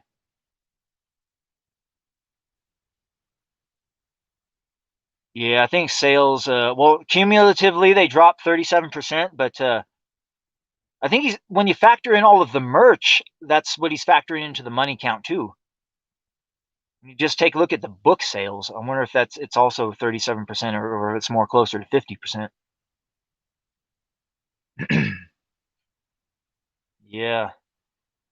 I wonder how much of a drop-off we're going to see for these other books. Because one would think that Yaira or an Alpha Core series is not going to sell more than the very first issue of ESOM, or even ESOM number 2. Because that is your flagship franchise, ESOM. Like, if Alpha Core or Yaira starts selling more than ESOM, that's going to speak volumes about you as a writer. They're like, oh man, that means I'm a shitty writer and people would rather read the Slutska sisters and Chuck Dixon's work than mine. Now, what makes him think the Soska sisters are going to be good at writing comics, I wonder? Like I said, it's a very, very specialized thing to write comics. Just because they've done movies before or whatever, doesn't mean they can all of a sudden just transition to the world of comics and start making comics. Like, I guarantee you, the only reason he hired those stupid sluts is because they were female. I almost guarantee you. Woke! Yep. Their main qualification to get the job was they had a fucking slimy slit between their legs. I almost guarantee you. Write that shit in stone. It wasn't because of their qualifications for writing comics, that's for sure. Because they don't write comics, do they? I mean, hell, last time I heard that they did a movie, what was it, See No Evil 2? I hear that it was shit. Yeah. What makes him think that the Slutska sisters can write comics? Did they provide a lot of good comic scripts for him to look at? Or did he just think it's some sort of a gimmick, you know? I'll have these females write for the female character, and I'll get a female artist on board. It's woke is what it is. You judge them by the standards they hold the industry to. It's woke. It's fucking woke is what it is. Oh, they did do comics before?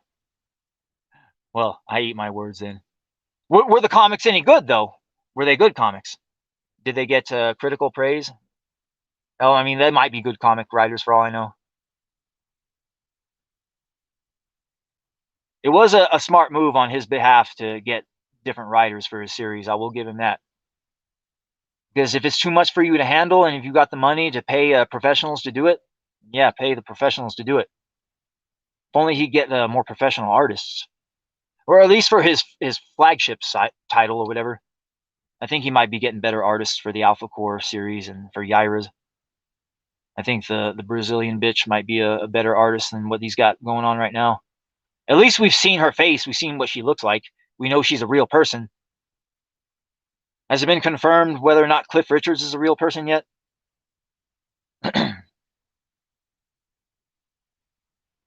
Oh, shit. Yep. Fuck, I gotta get another drink.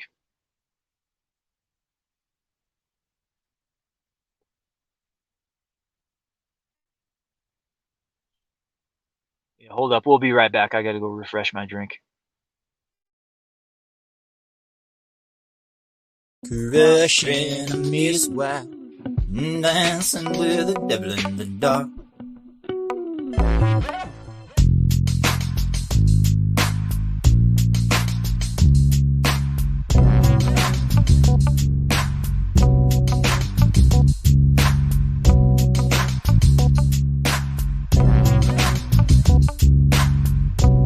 Daddy never take no crap.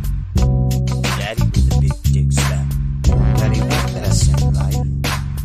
Crushing a Miss White, dancing with the devil in the day. Like day and night. Tell me now, what is the place tonight? Crushing a Miss White, leaving my soul of pain. Crushing a Miss White, dancing with the devil in the rain. My mind, crushing a Miss White, feeling my soul a spark. Crushing a Miss White, dancing with the devil in the dark. Daddy never take no crap. Daddy with the big dick slap. Daddy with a pimp slap hand. Daddy be the back door man. Yo, what is best in life? Crush your enemies. What is best in life? Crush your enemies. Crush your enemies.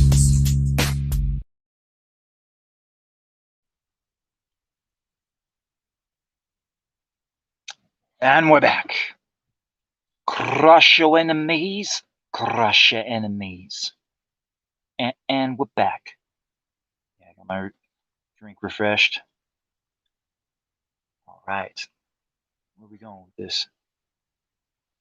Yeah, I saw that young Ripass was streaming earlier, and he was streaming spoilers for ESOM 2. I noticed, it's been so long since I listened to Young Rippa live stream. Like, I don't know how much people he normally has in his live streams, but there was a little over 400 people in there. I mean, this doesn't seem like there's that many people in here. Like Ethan Van Sciver can still pull about 900, 1,000 sometimes. 1,200. Like Young Rippa fucking barely pulling 400. Here when he's talking about Esom 2 and shit like that. Trouble in Paradise, maybe? Yeah, a lot of people think I'm some sort of a jealous, racist hater or whatever. I used to listen to Young Rippa back in the day. Shit. Well, I mean, shit. Back in 2019, early 2020, I guess. Yeah. You want to know the reason why I stopped listening to Young Rippa? He would have his fucking whore old lady come in and bring him plates of food. And this stupid, slobby, mongoloid piece of fucking shit would sit there, eat his fucking food on the fucking air without muting his microphone. And I thought just the level of disrespect he showed his fans by doing such a thing was just intolerable to me. Like it was appalling. I found it fucking appalling. Like I was offended. Like all of my senses were offended. And that was the last time I ever watched the stupid piece of shit, to be honest. It just took one little incident like that. His fucking stupid whore old lady bringing him a plate of food and him not eating it on the fucking live air without pressing the fucking mute button. So you can hear him smacking and eating and shit. And before I left, I saw somebody like left in the live chat, mute your microphone while you eat. Like, yes, you stupid slobby piece of fucking shit. You fucking animal. Like, what are you, a fucking monkey? You stupid piece of fucking shit. Yeah, if you act like a monkey, I'm gonna call you a monkey. It doesn't matter what your fucking race is.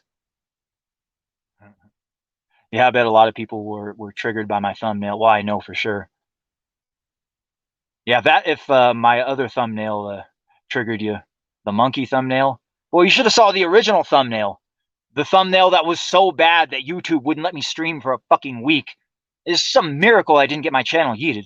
I have no idea why they didn't yeet it. Like, no, you're not gonna be streaming for 1 week because of this thumbnail that we deem too inappropriate. So it wouldn't let me upload any more custom thumbnails.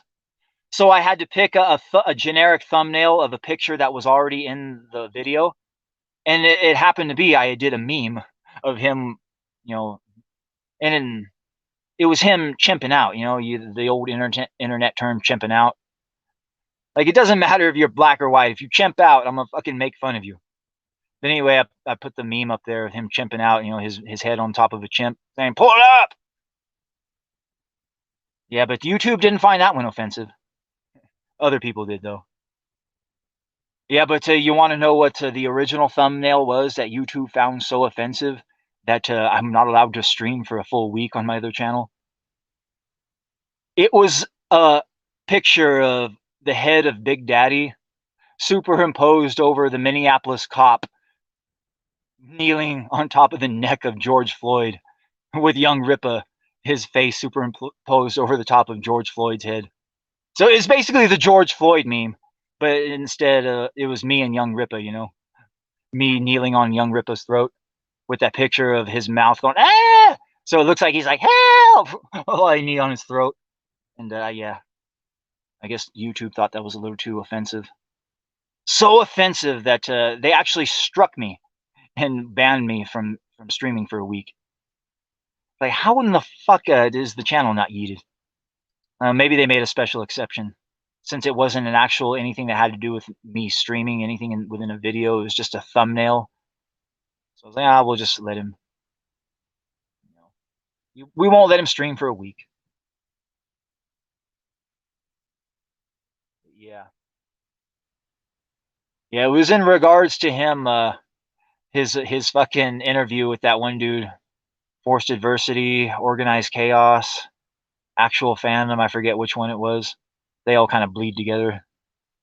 But it was that certain SJW who was debating him and utterly just broke him right there on live stream. Just broke him utterly. Buck broken live. Yeah. Exposed that he didn't know what a legacy character was. exposed that he didn't know Spider-Man's first appearance was in Amazing Fantasy 15. Yeah, just a little shit like that just completely triggered Eric to where he was wanting to fight this guy.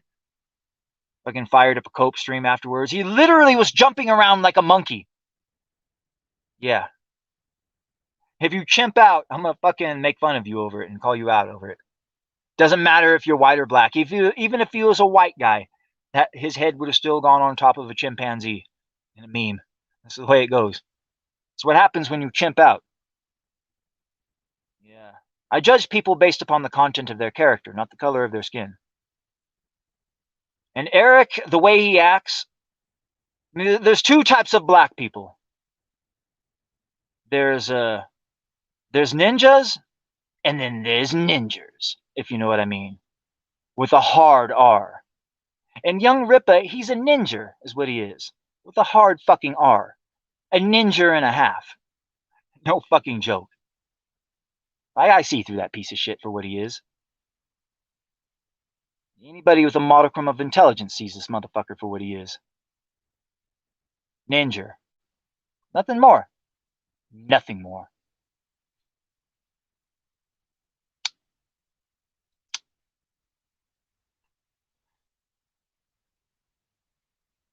There's ninjas, then there's ninjas. Eric July is a ninja with a hard R.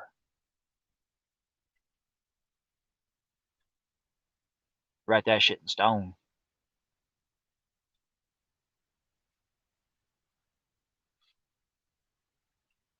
Yeah, I saw a Peter Samedi stream earlier. Sounds like Alterna's dying. Sounds like they really fucked him over on his credit cards and shit, to where he can't even get his comic books printed anymore. Yeah, it sounded real sad.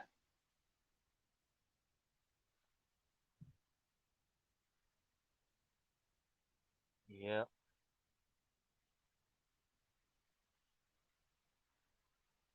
Yeah, I feel sorry for any artists with series with Alterna. They're no longer going to be printed in comic book shops, I guess. Like anybody who's got a fucking book with Alterna has to do their own independent crowdfund now, I guess. It's like, well, what's the point of even fucking being associated with a brand if you're not going to be put into comic book shops and you got to still do your own fucking marketing and shit?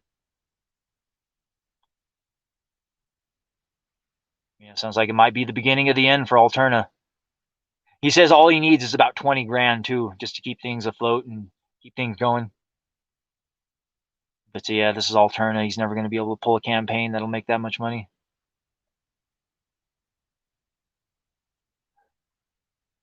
Maybe if he would have gone all in with CG, been on there with the CG Kings every week, maybe he could have been one of those six-figure guys.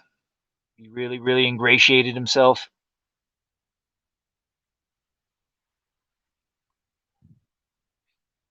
Yep. Yeah, speaking of CG Kings, all those motherfuckers, I guess Ethan has unleashed some sort of gimmick cover with Donald Trump on it. Real fucking cringe looking. Jesus Christ. This motherfucker used to give people shit about that too. About having Trump in their comics and all that. Because of how dated it'll become years down the line. Like, yep. So why is he doing it then? It's to grift. That's why. It's all about grifting. Like I said this about people on the right. Rather than actually presenting a solution to life's problems, they'll figure out a way to get people angry and then try to sell them a product and grift money off of them. That's the only thing that they truly care about. Like I said, if the left could literally be marching these motherfuckers into the gas chambers, and the only thing they will do about it is sit there and say, oh my God, look at what the left is doing. Could you imagine if the shoe was on the other foot? And there'll be somebody else in line selling T-shirts saying, I was killed in a leftist death camp, and all I got was this lousy T-shirt. Like, they'll figure out some way to grift, sell some stupid fucking something, and then when people buy it, they think that they're fighting and making some sort of a difference. They get that same little dopamine rush like that they get when they vote. They think that they're actually making a difference in this world, but they're not. Fucking joke is what it is. Yeah, you want to know how to wield power? You want to know how to wield real power? You take a page out of the playbook of the left. Boy, you talk about some people that know how to wield power with extreme prejudice. My God. The very first thing Joe Biden did when he seized power, signed over 40 executive orders, completely undoing everything that Trump had done. That is wielding power right there. You think there'd be any Republican president that would have the fucking balls to do that? Sign over 40 executive orders the very first day in office to completely undo everything that the previous president had done? Fuck no. This is why the right loses. This is why they lose. I've said this before. This is Goofy versus Palpatine. You know, Goofy, that character from Disney. Gee, folks. Versus Palpatine, a fucking Sith Lord of pure evil. Yeah. Let the evil hate flow through you. Goofy loses that fight every time. If he wins any battles, it's by pure luck, happenstance, and coincidence. And the last time Goofy won any battles was when Trump accidentally won the 2016 election. He was not supposed to win that. And boy, we saw them kick and scream for fucking over 4 years. And well, they're still kicking and screaming about it. Just trying to throw him in jail and shit. They're going to probably ultimately orchestrate an Epstein against him is what they're going to do. That's what I'm predicting. They're going to end up throwing him in jail, and then they're going to Epstein his ass. Yep. He's going to be found hanging from his fucking something. And the cameras will have gone out at the fucking right at the perfect moment to where nobody saw anything. And only instead of actually, living out the rest of his days sipping Mai Tais on a beach in Tel Aviv, they're going to actually do it for real. Is what they're going to do. They ain't going to swap him out with a fake body like they did Jeffrey. Nope. They're going to actually Epstein his ass. They're going to Epstein him the way the normies think. Yeah, there's various levels of conspiracy theory. You either buy the official narrative that he actually offed himself. You buy the standard normie conspiracy theory that somebody went into his cell and actually, Arkancided him. Or you conscribe to what really happened. They just simply smuggled him out of there and replaced him with a different body is what they did. That's what they did. Epstein is alive. In case you didn't fucking figure it out yet. Yeah. You don't have that much fucking blackmail on these motherfuckers and just simply, well, yeah.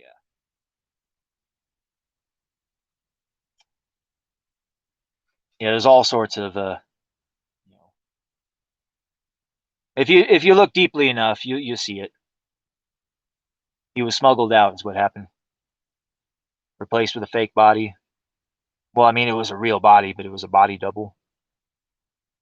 And then they just issue a press release, say, yep, he killed himself. Self-deleted. He had all the fucking cards. He had all the fucking cards. He had the names. Like, he had no reason to fucking do that shit. Yep. But if you try to tell the people that the world is run by a bunch of devil-worshipping pedophiles, they'll look at you like you're crazy. Oh, what are you, a QAnoner? And they'll think that the whole Jeffrey Epstein thing was just it's nothing. Figment of our imaginations. It didn't really happen. Little St. James Island wasn't real. The Moloch Temple wasn't real. Nope, none of that was real. Yeah, here Ghislaine Maxwell converted to Judaism in prison like her father. So now she's been given a lot more leniency from what I hear.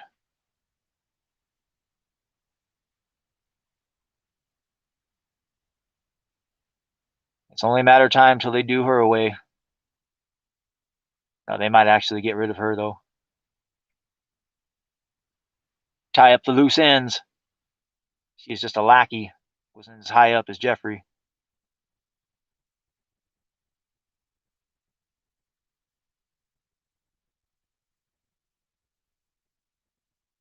Yep. What can you do? Whisper words of wisdom, let it be, I guess. Yeah, I hear that. We talked about Ethan earlier. He simped on that Barbie movie quite a bit. I haven't listened to him in a while. I don't know if he's still all about Barbie.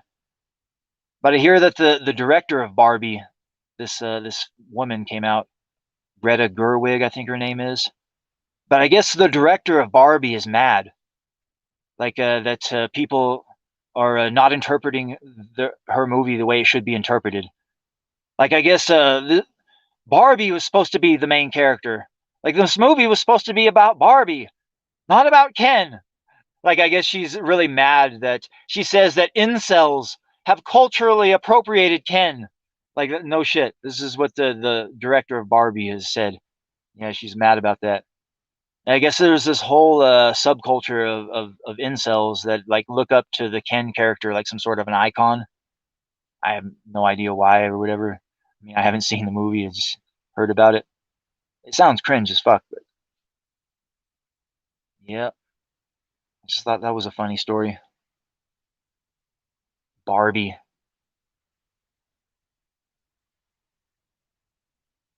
Yeah, instead of teaching little girls to play with their baby dolls and training them to be good wives and mothers, nurturing, no, we're gonna have them play with Barbies and have them live vicariously through these dolls. Like, okay, I'm boss babe now, girl boss. Yeah, I talked about the modern Western female, why it's just so impossible to be in any real meaningful relationships with them anymore. Why it seems like we're all heading towards behavioral sync, the same way as the mouse utopia experiments. It's because women, they don't want to be wives and mothers anymore. That's the bottom line. Yeah, I've talked about how Western civilization basically trains their females to become whores right out the fucking womb.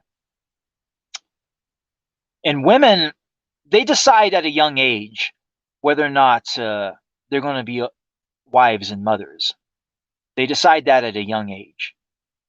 And you could tell the difference between the women that decided that at a young age versus the ones that decided to become career girls, go to school, ride the cock carousel, get into their late 30s and 40s, and then all of a sudden think they can just flip that switch and say, you know what, it's time to settle down now and become a wife and mother.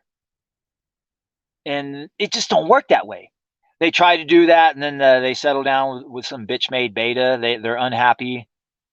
They ride it out for a few years, have a kid or two, end up becoming unhappy, end up cheating on the husband, divorcing him, steal the children. More often than not, they call the cops on him and try to get domestic abuse charges on him. I mean, literally the same story has been told almost a million times. Yes, because these women, they decided early on they were not going to be wives and mothers. They were going to pursue careers. They were going to become boss bitches, go to school and become a nurse or become a CEO or whatever. At the end of the day, they end up becoming, baristas or fucking working at a goddamn McDonald's or something, wage cucking it up. And it's just exactly what the social engineers wanted.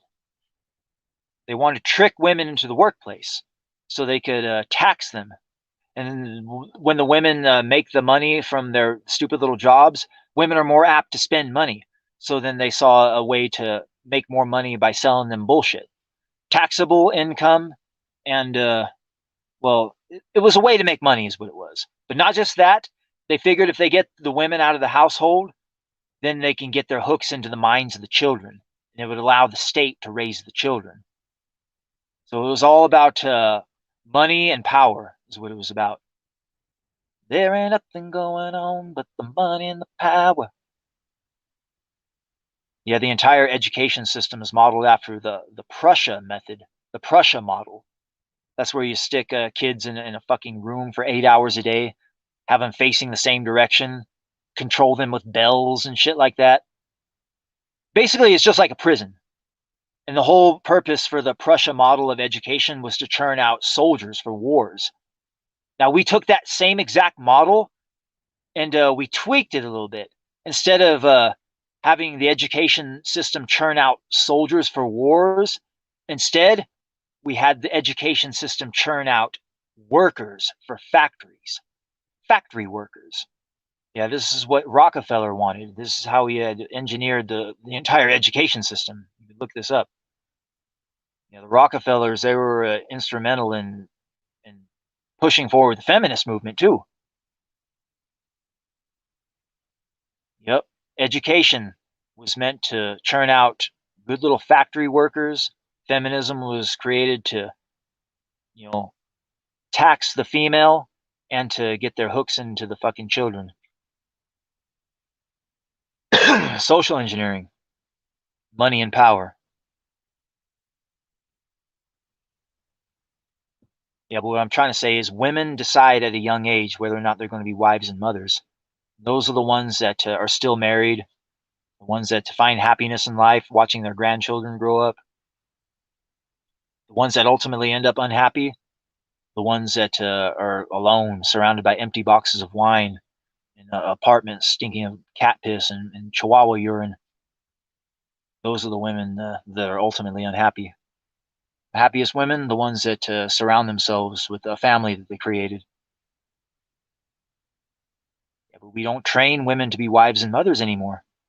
Train them to be whores is what we do. Babylon, the mother of harlots. We are Babylon, the mother of harlots. Yeah, if you have children out there, female children, raise them correctly. Raise them to be good wives and mothers. Don't raise them to end up meat in the system.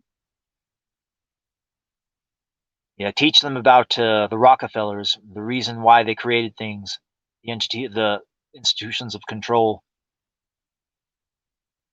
It's all about creating suffering. Never forget that. All of the institutions of control and power on this planet, it's all about one thing, trying to create as much suffering to the human being as possible. It's all, you can fight against it though, like I said. Reject the doctrines of weakness, ignorance, and hate. Embrace the doctrines of strength, love, and common sense. Live life by the golden rule principles. Do unto others as you would have done unto you. Accentuate the positive, eliminate the negative. Don't mess with Mr. In Between.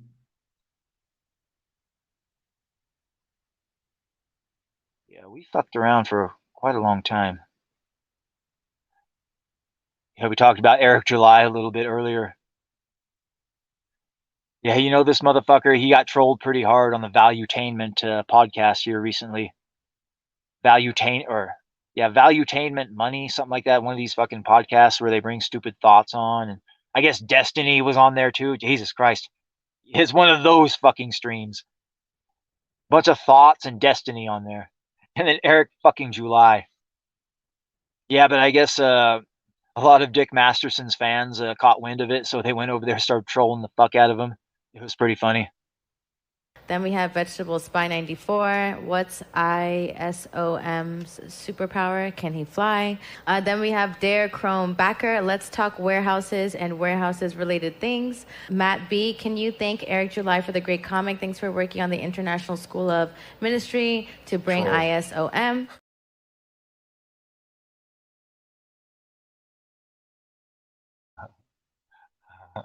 That was pretty funny. I wonder if Riley edited that together. I wonder if that was Riley. Yeah, that's funny. Good job, whoever edited that together. Very, very funny.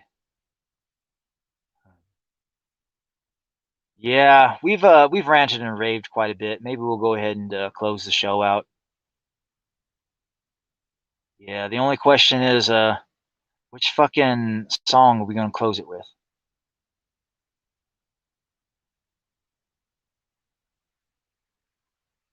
Which fucking song are we going to close it with? Yeah, you got to stay hungry out there, guys. Hungry like the wolf. City night is a wire. Feeling no pity, the earth is afire.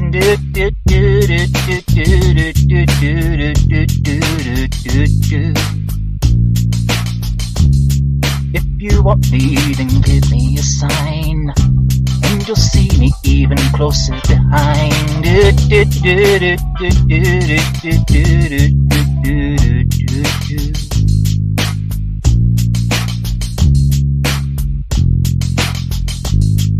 Touching the ground, hearing the sound, I'm on the hunt, I'm after you. Standing so proud, lost in the crowd, and I'm hungry like the wolf. Straddle the line, discord and rhyme, I'm on the hunt, I'm after you. Mouth is alive, juice is like wine, and I'm hungry like the wolf. Stuck in the forest, too close to hide, I'll be upon you by the moonlight side. Tight-blooded drumming on your skin is so tight, feeling my heart just a moment behind. Touching the ground, I'm on the hunt, I'm after you. Smell like the sound, lost in the crowd, and I'm hungry like the wolf. Straddle the line, discord and rhyme, I'm on the hunt, I'm after you. Mouth is alive, juice is like wine, and I'm hungry like the wolf. Touching the ground, smell like the sound, I'm on the hunt, I'm after you. Standing so proud, lost in the crowd, and I'm hungry like the wolf. Straddle the line, discord and rhyme, I'm on the hunt, I'm after you. Mouth is alive, juice is like wine, and I'm hungry like the wolf. Hungry like the wolf. Hungry like the wolf.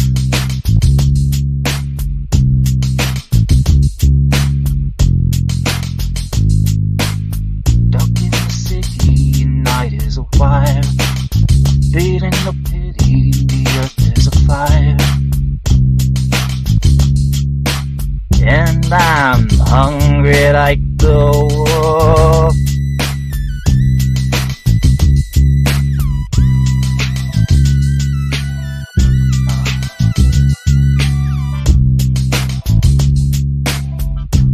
Duran.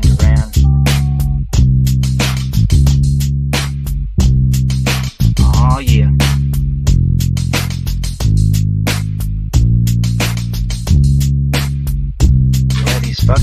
These wokists, they know that their fucking ideology is poison too. They know it. Fucking pregnant, man. Imagine God looking at the earth from afar, looking at that whole pregnant men phenomenon bullshit. Noah, get the boat. Fuck, pregnant men.